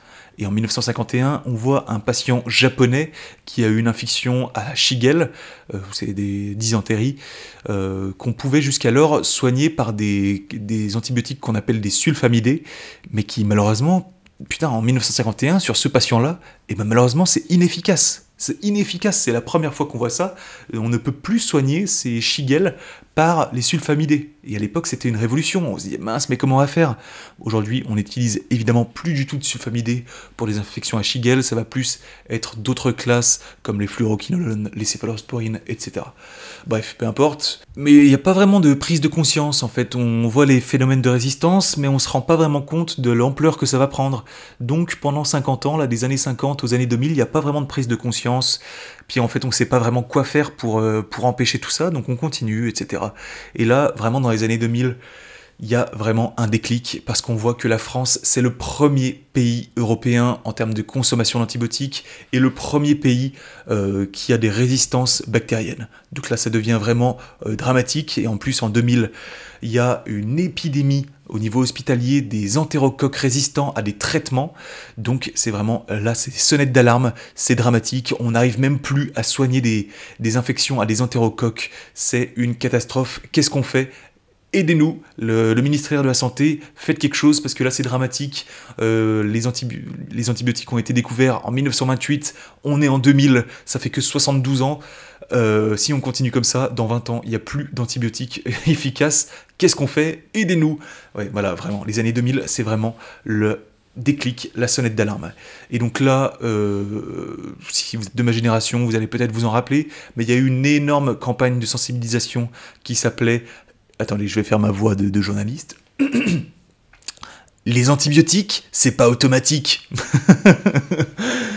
Et donc cette campagne, elle avait pour but déjà d'informer le public sur le fait que les antibiotiques, justement, c'est pas automatique. Ça veut dire qu'ils ne sont utilisables et efficaces que sur des bactéries et pas sur des virus ou je ne sais quoi. Parce qu'il y a plein de médecins qui prescrivaient des antibiotiques quand on avait la grippe, alors que la grippe c'est une infection virale et pas bactérienne. Donc ça ne sert absolument à rien d'avoir des antibiotiques quand on a la grippe. Voilà. Et donc cette campagne de sensibilisation, sensibilisation a aussi permis de diminuer la consommation d'antibiotiques, si bien qu'aujourd'hui, en 2023, la France n'est plus que le 3e pays consommateur d'antibiotiques. C'est encore évidemment beaucoup trop, mais quand même on a beaucoup bien reculé. Essayez de regarder les graphiques de consommation d'antibiotiques sur Google Images, c'est vraiment remarquable. Il y a une pente vraiment descendante depuis les années 2000. Et donc dans les années 2000, quels ont été les constats et les décisions qui ont été mises en œuvre pour diminuer ce genre de problème, la résistance et puis la consommation aux antibiotiques? Et déjà, les médecins ont été mieux formés sur la prescription d'antibiotiques, qui était jusqu'à présent totalement irraisonnable et trop courante. Comme je vous l'ai dit, on surprescrivait, notamment au niveau des virus, ou alors sur des durées trop longues de traitement, bref, ou alors des prescriptions justement trop faibles ou des durées trop courtes. En fait, les antibiotiques, il faut tout simplement que ce soit la bonne molécule, à la bonne dose et pour la bonne durée, et vraiment respecter un cadre très précis de prescription, parce que le moindre écart augmente la résistance aux antibiotiques. Donc c'est pas si vous le faites sur un patient, ça va pas être dramatique, mais si vous faites des prescriptions d'antibiotiques toute la journée, que vous êtes médecin et que vous faites ça pendant 20 ans, vous allez avoir un impact considérable sur la résistance aux antibiotiques. Donc il faut voir d'un point de vue global en fait. Effectivement, une prescription ça va pas changer grand chose, mais 15 000 prescriptions d'antibiotiques, ça commence quand même à faire beaucoup. Donc pour rentrer un peu plus dans le détail, comment ça fonctionne au niveau des bactéries, ces phénomènes de résistance. Donc comme je vous le disais, la bactérie, au bout d'un moment, elle est maligne, elle commence à comprendre comment fonctionne l'antibiotique. Elle va arriver, elle dit « Ah ok, toi tu fonctionnes comme ça ». En fait, il faut voir ça comme je fais un parallèle avec la clé et la serrure. La clé, ça va être l'antibiotique, et la serrure, c'est la bactérie. Si vous avez la bonne clé qui va dans la bonne serrure, ça ouvre.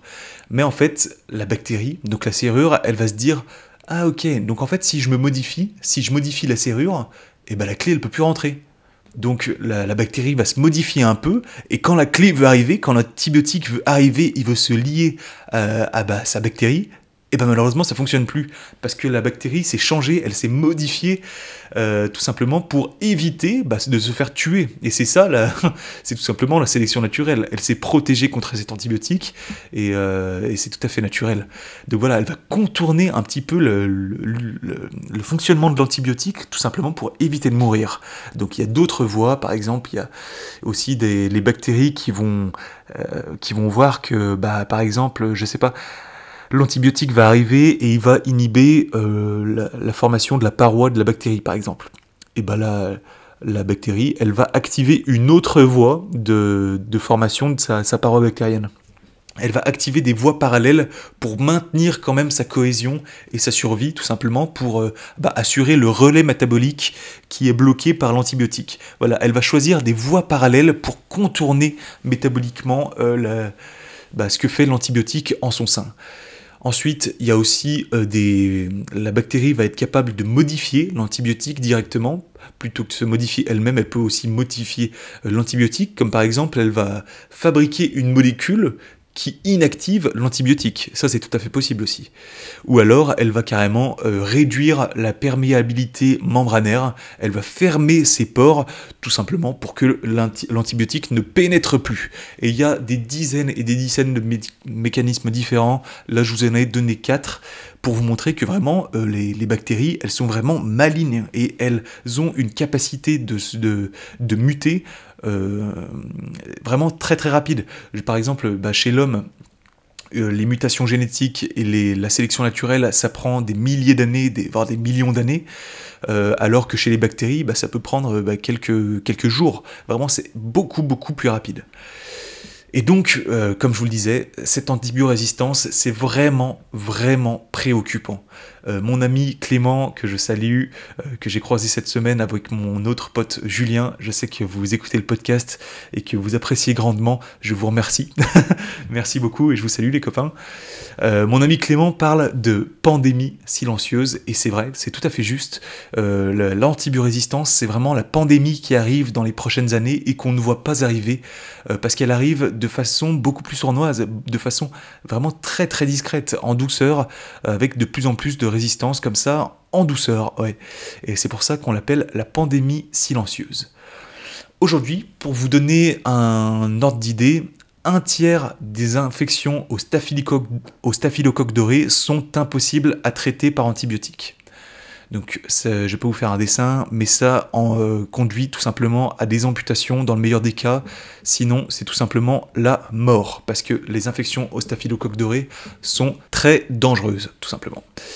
Au-delà de ça, il y a 75% des infections nosocomiales, c'est les infections que, en fait, quand vous arrivez à l'hôpital, vu que c'est un endroit où il y a plein de malades, et vous avez beaucoup de chances de tomber malade à l'hôpital, en fait. Donc c'est ce qu'on appelle des infections nosocomiales.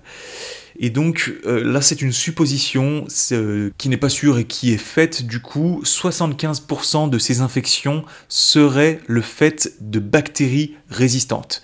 Oui, parce que les bactéries résistantes, elles sont vachement bien à l'hôpital, et donc elles restent dans les couloirs de l'hôpital, tu vois, elles se posent sur le matériel, elles se posent, je sais pas, sur la blouse du médecin, donc quand le médecin va vous rendre visite, vous allez être infecté, et malheureusement par une bactérie qui est bien énervée, et donc il y aurait à peu près 75% de ces infections qui seraient des bactéries résistantes. Et là c'est dramatique, parce que c'est des patients qui arrivent à l'hôpital et qui se font infecter dans l'hôpital. Et en plus par une bactérie qui est résistante, c'est un drame, c'est un énorme drame. Et dernière statistique, la résistance du pneumocoque face à la pénicilline G en France, elle est passée de 0,5% en 1984, voilà, il y a 0,5% des pneumocoques qui étaient résistants en 84, et aujourd'hui, il y a 45% des pneumocoques qui sont résistants à la pénicilline G. Même c'était en 2001, cette stat, donc j'imagine qu'aujourd'hui, il y en a encore plus. Et pour vous donner un ordre d'idée, l'antibiorésistance, c'est 33 000 morts en Europe, dont 5 500 en France. Projection, on pense que ce sera une des principales causes de mortalité dans le monde d'ici à 2050, d'où le terme pandémie silencieuse qui est vraiment très très adapté, je pense, dans ce genre de situation. Et c'est pour ça que moi je suis vraiment très inquiété par ce phénomène et qu'il n'y a pas encore une prise de conscience énorme. On n'en parle vraiment pas beaucoup de ce phénomène, mais qui est vraiment dramatique. Il y a des millions de personnes qui vont mourir de maladies plus ou moins bénignes qu'on aurait pu traiter avec des antibiotiques, et on ne le pourra plus dans quelques années. C'est un drame, une catastrophe, et j'espère qu'il y aura une prise de conscience dans quelques années, parce que là c'est catastrophique, c'est catastrophique. Donc qu'est-ce qu'il faut faire pour enrayer ce phénomène? Alors si vous êtes patient, vous prenez votre traitement antibiotique jusqu'au bout, parce que souvent le médecin par exemple va vous prescrire de l'amoxicilline pendant X jours, et au bout du 3e jour, vous allez vous dire « Ah je suis plus malade, ça va, je peux arrêter les antibiotiques, et puis je les conserve pour la prochaine fois ». Non, ça ne fonctionne pas du tout comme ça. Vous prenez vos antibiotiques. Si le médecin a mis antibiotiques pendant 7 jours, c'est 7 jours, et pas un jour de moins, pas un jour de plus. 7 jours, point barre. Et les médicaments qui restent, on les ramène à la pharmacie. Parce qu'on ne prend pas d'antibiotiques sans avis médical, ça c'est une catastrophe. Parce que vous n'allez probablement pas utiliser le bon antibiotique. En fait, chaque souche bactérienne est plus ou moins sensible à un antibiotique, et utiliser un antibiotique à tort sur une souche bactérienne, ça augmente encore plus l'antibiorésistance. Donc, on ne prend pas d'antibiotique sans avis médical, on prend son traitement jusqu'au bout. Si vous êtes médecin, je vous l'ai dit, hein, on prescrit la bonne molécule à la bonne dose, à la bonne durée, mais là vous êtes certainement mieux renseigné que moi pour les prescriptions, je ne vais pas vous dicter votre travail, mais faites très attention au phénomène d'antibiorésistance, parce que vous y participez malheureusement tous les jours, donc faites au mieux, je vous fais confiance à ce niveau-là. Et puis aussi, y a, ça va être bête ce que je vais dire, mais la consommation d'antibiotiques, moins on tombe malade, moins on consomme d'antibiotiques, et donc mieux on améliore l'antibiorésistance. Donc je vous demande tout simplement de moins tomber malade, Je sais pas, ça peut passer par... on fait ses rappels de vaccination, de DTP, etc. Ou alors les mesures d'hygiène. Voilà, on va pas s'amuser à lécher la barre du métro ou je sais pas quoi, mais essayer de tomber le moins malade possible, c'est toujours une bonne idée. Et enfin, il y a aussi un nouveau truc qu'on peut faire à la pharmacie, enfin ça fait plusieurs années, mais il y a des tests d'orientation diagnostique qu'on peut faire en pharmacie. Ça peut nous éviter un rendez-vous chez le médecin, ça permet de gagner du temps. En fait, par exemple, quand on a une angine, les angines, il y en a deux sortes, bactériennes et virales. Donc quand c'est des angines bactériennes, bien sûr, on prescrit des antibiotiques, mais quand c'est viral, on n'en prescrit pas, bien évidemment. Et donc, à la pharmacie, on peut faire un test pour savoir si c'est viral ou bactérien, pour savoir s'il y a besoin de prescrire des antibiotiques.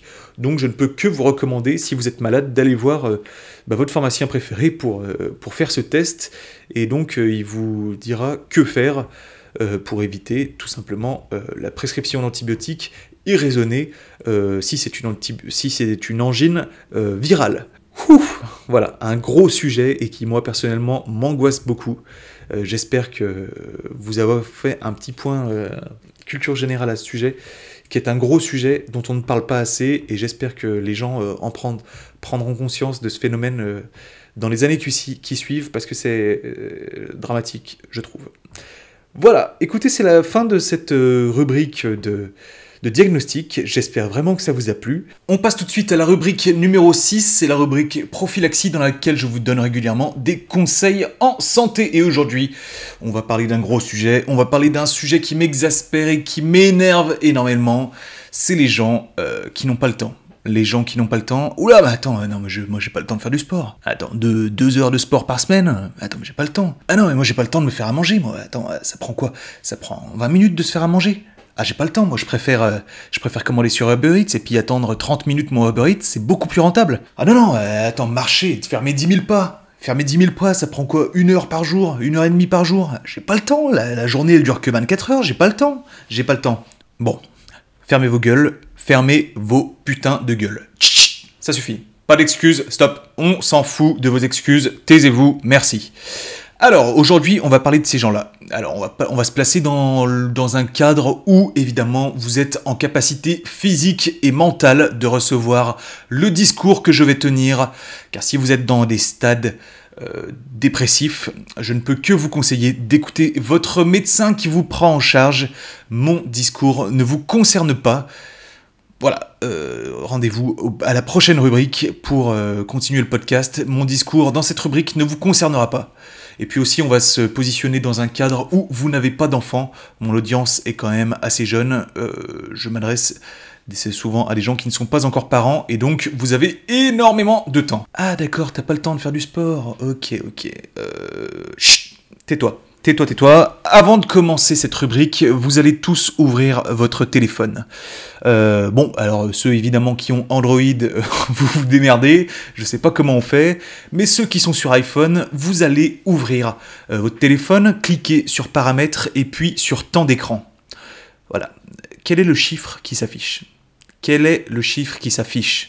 Si vous avez plus de 3 heures, vous ne me dites plus jamais que vous n'avez pas le temps pour quoi que ce soit. Si vous avez plus de 3 heures, c'est inadmissible. Vous ne pouvez pas vous plaindre de ne pas avoir de temps dans votre journée si vous passez plus de 3 heures à regarder votre écran. Et commencez pas à me dire « Non, mais c'est parce que moi j'écoute des podcasts sur Spotify. » Ça ne compte pas dans le temps d'écran, les podcasts Spotify. Arrête de me prendre pour un con. Moi j'écoute énormément de podcasts et je sais très bien que ça ne compte pas. Bref, j'ai déjà vu des gens, ils sont à 6 heures de temps d'écran. C'est-à-dire qu'ils dorment 8 heures et ils sont 6 heures de temps d'écran. C'est-à-dire qu'il ne leur reste plus que 10 heures dans leur journée. Mais en fait, si vous êtes à 6 heures de temps d'écran, ne m'adressez même plus la parole, en fait. Et n'écoutez même pas ce podcast. Ce podcast ne concerne pas les gens comme vous. À quel moment tu as le droit de te plaindre de ne pas avoir de temps quand tu passes un quart de ta journée à regarder TikTok? Putain, mais...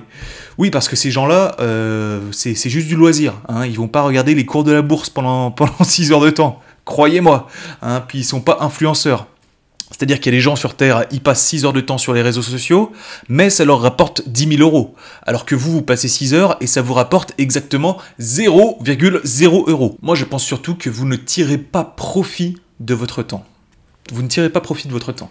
Écoutez, on va faire un calcul très simple. Chaque matin, chaque journée qui commence et que Dieu fait, ce sont 86 400 secondes qui s'écoulent. 1440 minutes et donc 24 heures, évidemment.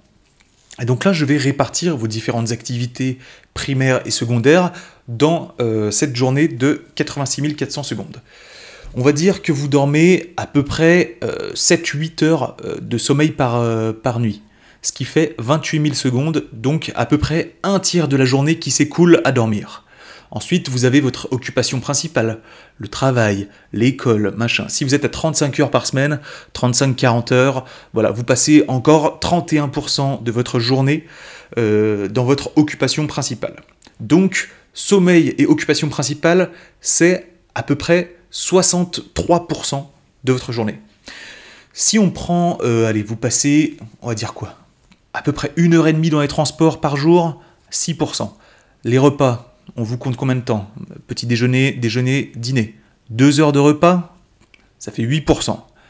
Les loisirs, allez, les loisirs, ça va compter quoi? Les amis, le temps que vous passez devant YouTube, devant la télé, devant les séries, devant les... Si vous lisez un livre, si je sais pas quoi, je vous ai compté à peu près 3 heures. 12% de votre journée. L'hygiène, la toilette, tout ce qui est douche, le maquillage, le temps passé aux toilettes et compagnie. 1h30, je vous ai compté. si vous passez plus d'1h30 aux chiottes, moi j'y peux rien, j'ai compté 1h30. Donc, si on fait le calcul de tout ça, sommeil 7,8 heures, occupation principale 7,5, transport 1,4, repas 1,9 heures, loisirs 2,8 heures et hygiène 1,5 heures, il reste 1,1 heure, un peu plus d'1 heure à dépenser. Et vous, dans quoi vous la dépensez? Je vous ai compté 3 heures de loisirs par jour, ça fait donc à peu près, je sais pas, ça doit faire 4 épisodes de série, et vous allez me dire que vous passez plus de temps sur les loisirs que ça encore? Vous passez plus de temps? Putain, c'est impossible. Je sais pas, je pense pas avoir abusé sur les durées, je pense avoir été cohérent, je pense qu'il n'y a pas beaucoup de gens qui passent 1h30 dans les transports et 2 heures de repas par jour. Je pense même avoir été quand même plutôt confortable sur les durées. Je sais pas dans quoi vous passez votre temps, c'est juste que vous ne tirez pas profit de chaque seconde, de chaque minute que vous avez. Et c'est juste un souci d'organisation. Je pense avoir été cohérent dans les différentes durées et je ne sais pas comment les gens qui se plaignent de ne pas avoir de temps organisent leur journée, comment ils priorisent. Est-ce qu'ils vont se dire... Ah tiens, je vais passer 50% de ma journée sur les loisirs. Oui, effectivement, si tu passes 12 heures devant ton écran à regarder des séries à, comment ils disent, bench, je sais plus quoi, la bench série, binge watching, voilà, c'est ça le mot en fait. Oui, effectivement, si tu passes 50% de ton temps devant Netflix, il y a un souci d'organisation et surtout de priorisation. Alors, ceux qui me disent, moi, j'ai pas le temps, soit vous êtes tous entrepreneurs et vous travaillez tous 13 heures par jour, soit vous avez 2 enfants en bas âge à vous occuper, ça vous prend 6 heures par jour le soir en rentrant du boulot, soit vous êtes en incapacité au niveau de la santé, soit faudra m'expliquer dans quoi vous passez vos journées. Et souvent, c'est pas dans des trucs très intéressants. Vous passez votre temps à le perdre, tout simplement. Vous passez votre temps à regarder les autres sur les réseaux sociaux, à vous comparer à des trucs qui vous ruinent le moral. Alors ne vous plaignez pas de ne pas avoir de temps quand vous n'avez aucune organisation au niveau justement de ce temps. Et le temps, c'est précieux parce que chaque seconde que vous passez sur Terre, elle est comptée. Et le temps, au bout d'un moment, quand tu arrives à 45 ans, eh ben, tu aurais bien aimé mieux l'investir ton temps. Donc il faut absolument que vous compreniez que c'est aujourd'hui qu'il faut agir. Là, aujourd'hui, la plupart de mon audience, vous êtes au début de votre vie, vous êtes au summum de vos capacités physiques et mentales, et dans 10 ans, je vous garantis que ce sera déjà pas pareil. C'est maintenant qu'il faut prendre des habitudes, c'est maintenant qu'il faut construire des règles de vie, c'est maintenant la discipline. Dans 10 ans, quand vous aurez des gamins, quand vous aurez moins de temps qu'aujourd'hui, parce que les enfants, ça prend du temps. Les enfants, c'est pas on les pose à l'école et compagnie. Les 3 premières années, vous faites comment? Les 3 premières années, les enfants, ça prend énormément de temps. Si aujourd'hui, vous n'avez pas le temps, demain, quand vous aurez 2 enfants, vous allez dire quoi? Aujourd'hui, c'est le sport que vous... Aujourd'hui, c'est le sport et la cuisine que vous délaissez, mais demain, ce sera quoi? Ce sera la douche, le brossage de dents? Ah non, non, mais je peux pas, j'ai pas le temps, là, j'ai pas le temps de me brosser les dents, tu rigoles, avec 2 enfants, je peux... Bah non, mais rendez-vous compte de l'absurdité que c'est. Moi, je suis loin d'être un exemple. Je suis loin d'être un exemple en quoi que ce soit, mais peut-être que parfois, les témoignages et le fait que je donne mon avis personnel, ça permet de vous identifier et de mieux comprendre la situation et de justement provoquer un déclic chez vous. Donc je vais vous raconter mon histoire quand j'étais en 4e année et que j'avais une organisation militaire, comparé aux autres étudiants qui, la plupart du temps, ne pensaient qu'à boire de l'alcool le soir, à faire des soirées, et surtout à ne jamais travailler, parce qu'ils n'avaient pas le temps. Ils n'avaient pas le temps de travailler. Attends, l'organisation des soirées et tout. Je rigole, évidemment, moi je faisais aussi beaucoup de soirées, sauf qu'à côté de ça, je faisais beaucoup d'autres choses comparé à eux. J'avais plusieurs jobs étudiants. J'étais maître nageur, je travaillais en officine le week-end, et le soir, j'étais préparateur dans un grossiste pharmaceutique. Voilà, donc le soir j'étais préparateur, et le week-end, soit je faisais de l'officine, soit j'étais maître nageur. À côté de ça, je faisais toutes les soirées étudiantes, je faisais pas mal de sport, je faisais 2 vidéos par mois sur YouTube, donc ça prend un temps pas possible, je révisais énormément, et tant et si bien que je n'ai jamais eu aucun rattrapage, quand 70% de la promo allait au rattrapage, alors qu'ils n'avaient pas de job étudiant. Et les amis, ce que je veux vous dire, c'est que leur journée à ces gens-là qui allaient au rattrapage, qui faisaient les soirées, qui n'avaient pas de job étudiant, elle durait 24 heures. Est-ce que mes journées à moi, elles duraient 85 heures? Pas du tout, elles duraient aussi 24 heures, et je crois seulement que ma qualité principale dans cette situation, c'était ma qualité d'organisation, de priorisation, et tout simplement de gestion de mon temps. Je priorisais, je savais tirer profit de mon temps. Je me disais, ah tiens, là, j'ai un créneau, je sais ce que je vais faire. Je vais aller travailler à l'officine, ou alors je vais profiter de ce temps libre pour aller en soirée. Je vais profiter de ce temps libre pour faire une vidéo, pour faire mon ménage, pour XY. Il faut que vous ayez une organisation militaire de votre journée. Voilà. Et moi, je vais vous donner dans cette rubrique-là des conseils très très très simple. Je vais pas vous demander de méditer tous les matins pour et faire du tai chi ou du je sais pas quoi pour améliorer votre journée. C'est pas du tout ça. Moi, c'est beaucoup plus simple et voilà, je veux améliorer votre qualité d'organisation avec ce podcast dans cette rubrique. Premièrement, niveau organisation, comment est-ce que vous organisez votre journée? Est-ce que vous avez un pense-bête? Est-ce que vous avez un agenda papier comme on avait quand on était à l'école? Moi, j'utilise tout simplement l'agenda de Apple. Voilà, c'est vraiment très bête. Je planifie tous mes rendez-vous. Je sais exactement qu'est-ce que j'ai à faire dans telle journée. Je sais que si j'ai un truc à penser, je le note. Comme ça, je ne l'oublie jamais. Vous ne vous rendez pas compte à quel point vous vous encombrez l'esprit avec des choses que vous ne notez pas et auxquelles vous devez penser. C'est-à-dire que toute la journée, vous allez avoir des petits reminders de votre cerveau qui vous dire « Ah oui, il faut que je pense à faire ça. Ah oui, il faut que je fasse. Ah oui, il faut que je le fasse. Ah oui, il faut que je pense à dire à un tel de... » Notez-le. Libérez votre esprit ou alors faites-le. Mais arrêtez de juste caser des informations dans votre cerveau inutilement. C'est déjà une première qualité d'organisation, c'est noter ce que vous allez à faire, noter ce que vous devez penser de faire, noter tout simplement. Deuxième conseil, rangez vos affaires. Mais alors ça, c'est une priorité, c'est quelque chose que j'ai mis chez pas mal de monde, parce que c'est des choses que je ne supporte pas, les gens qui perdent leur temps, tout le temps et tous les jours.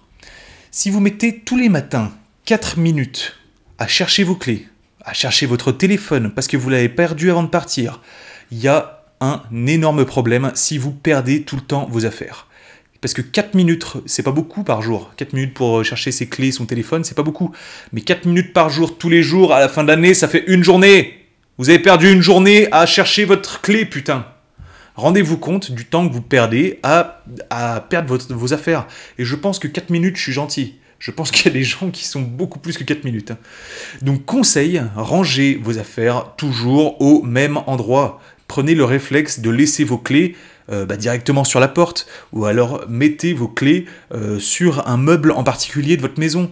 Comme ça, quand vous le cherchez, vous savez que vous l'avez laissé, il est au même endroit où il est d'habitude, c'est-à-dire sur ce meuble, ou alors c'est-à-dire sur la porte. Moi, putain, je sais pas. Je sais exactement, moi, où sont chacune de mes affaires. Et c'est tout simplement du bon sens, de l'organisation.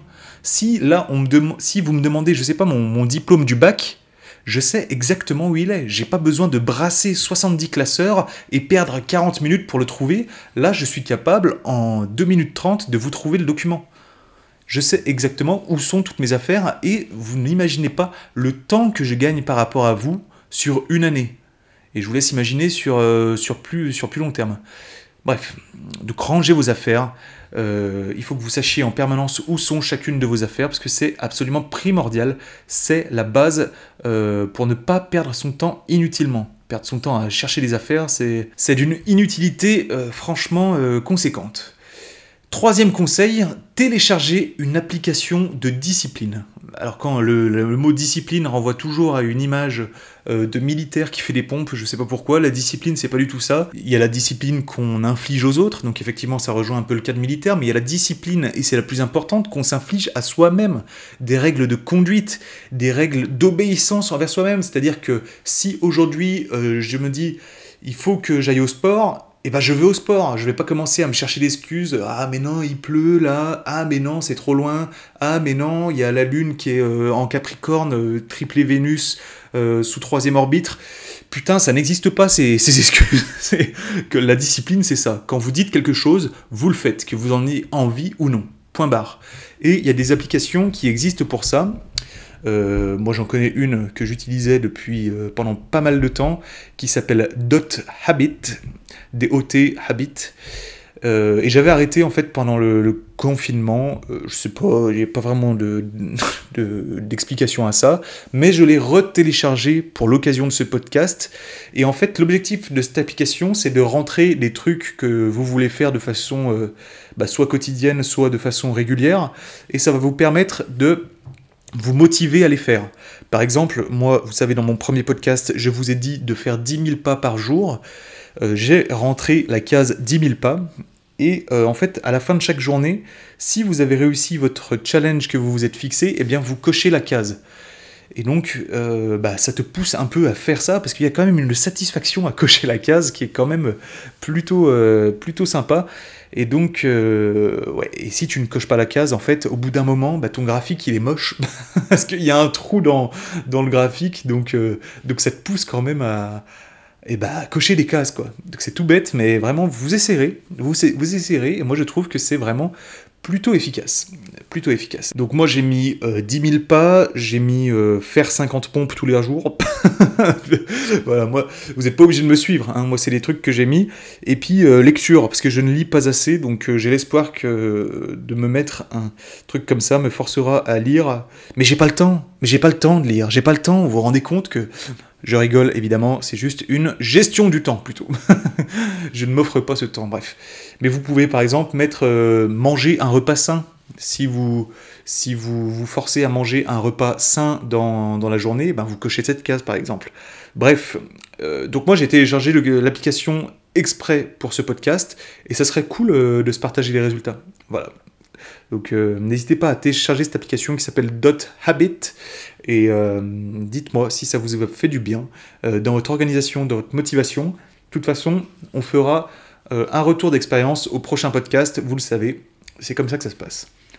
Sinon, au niveau de la distraction, voilà, il y a plusieurs critères pour gagner du temps dans sa journée. Il y a l'organisation, la distraction et la priorisation. Voilà, c'est ce que j'ai trouvé.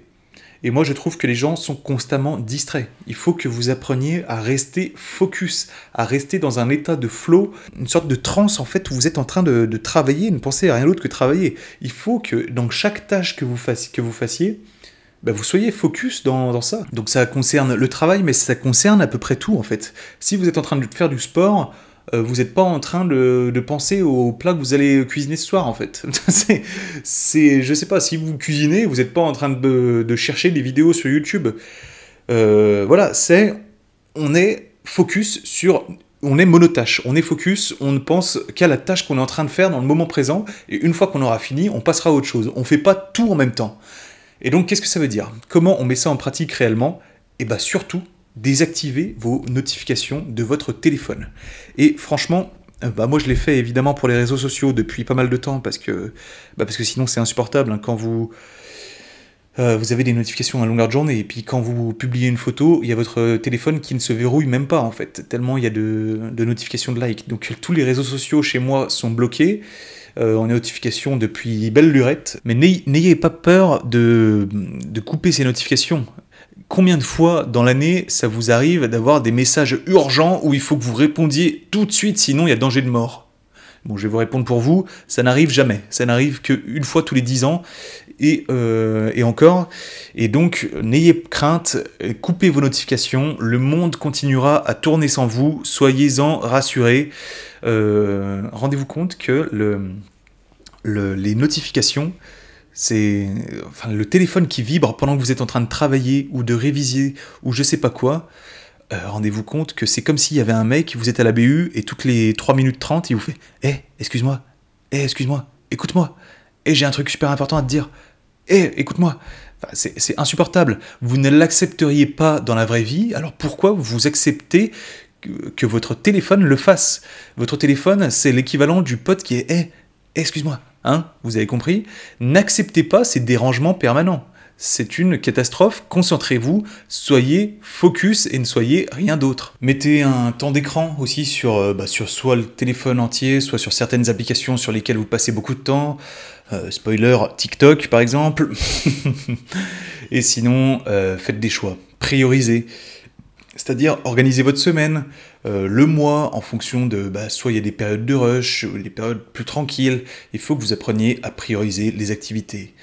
Mais surtout, quand vous priorisez, ne prenez pas d'heures sur votre sommeil. Dormez correctement, c'est ça le plus important, ça impacte le reste de votre journée, la totalité de votre humeur, de votre énergie, etc. Si vous voulez gagner du temps, ne le faites pas au détriment de votre sommeil, c'est très important. Faites-le au détriment du moins important, c'est-à-dire par exemple le temps d'écran, hein, je vous en parlais au début, si vous passez plus de 3 heures par jour sur votre téléphone, il y a un énorme problème, parce que moi qui suis actif beaucoup sur les réseaux, je ne passe pas 3 heures par jour sur les réseaux. Comment ça se fait que vous qui n'êtes pas créateur, vous passez plus de temps que moi? Expliquez-moi, expliquez-moi. Aïe aïe aïe. Donc oui, dans cette rubrique, vous l'avez remarqué, je dis des choses qui sont pas spécialement agréables, mais je dis des choses qui sont pour votre santé. Alors si vous n'êtes pas prêt à les écouter, ce n'est pas grave, passez de rubrique, mais je vous garantis que ces petits riens, ces petits pas, c'est des grands trucs sur votre santé. Et mis bout à bout, ça fait des énormes différences. Ça fait des énormes différences. Dans cette rubrique, je vous apporte des conseils santé à chaque épisode. Et je pense que celui-là, l'organisation, la discipline, c'est le numéro 1. La source de tout le reste. C'est absolument indispensable que vous le mettiez en œuvre. Les gens qui sont organisés gagnent énormément de temps tous les jours par rapport à vous qui n'avez pas encore adopté cette démarche. Je pense qu'ils gagnent à peu près 2 heures par jour par rapport à vous. Par rapport aux personnes qui n'adoptent pas ce genre de réflexion sur son organisation, je pense que c'est énorme.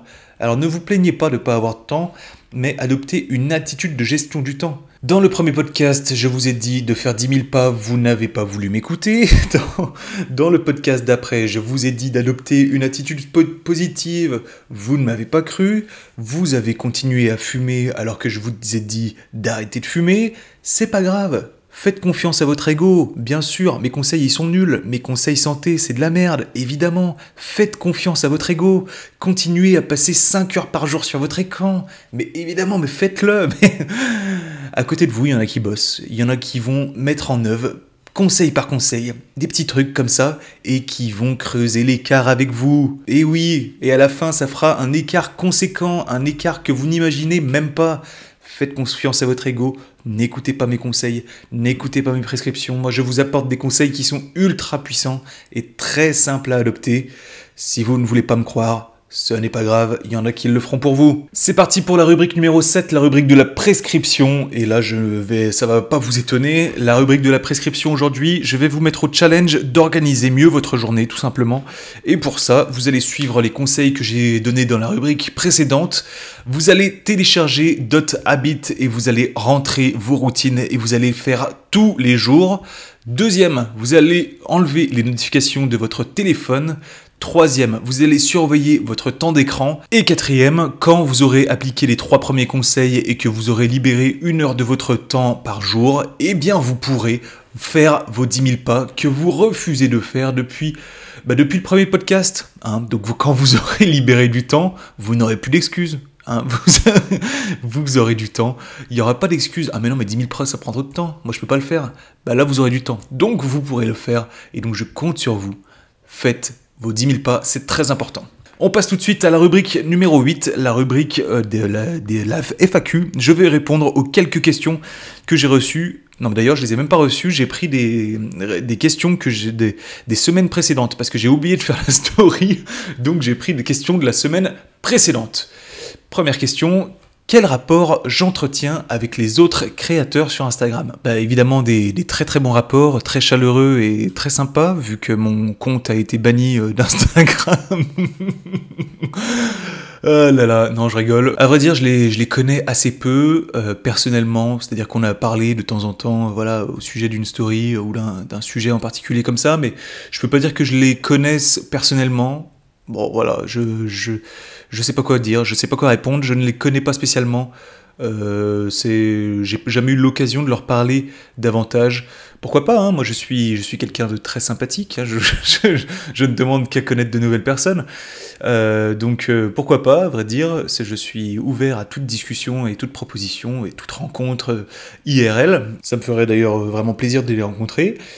Mais je pense qu'ils auront un petit peu de mal à s'associer à moi, puisque moi, mon compte a été banni, je tiens des discours qui sont à l'opposé de la doxa de façon habituelle, donc je crois qu'ils auront un peu de mal à s'associer à mon image, malheureusement, parce que je suis persuadé qu'il y en a 80% qui pensent comme moi, mais qui, par peur de perdre 50 abonnés, ne voudront pas s'associer à moi.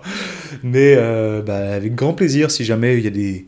Je suis persuadé qu'il y en a qui m'écoutent d'ailleurs, donc n'hésitez pas à m'envoyer des petits messages les copains.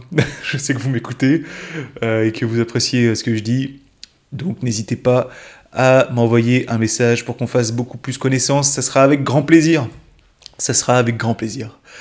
Deuxième question, pourquoi tu dis sans montage alors que parfois il y a des changements de voix dans ton podcast ?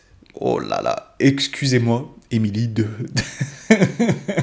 excusez-moi ma chère de respirer entre les rubriques. Effectivement, bravo, tu as l'oreille.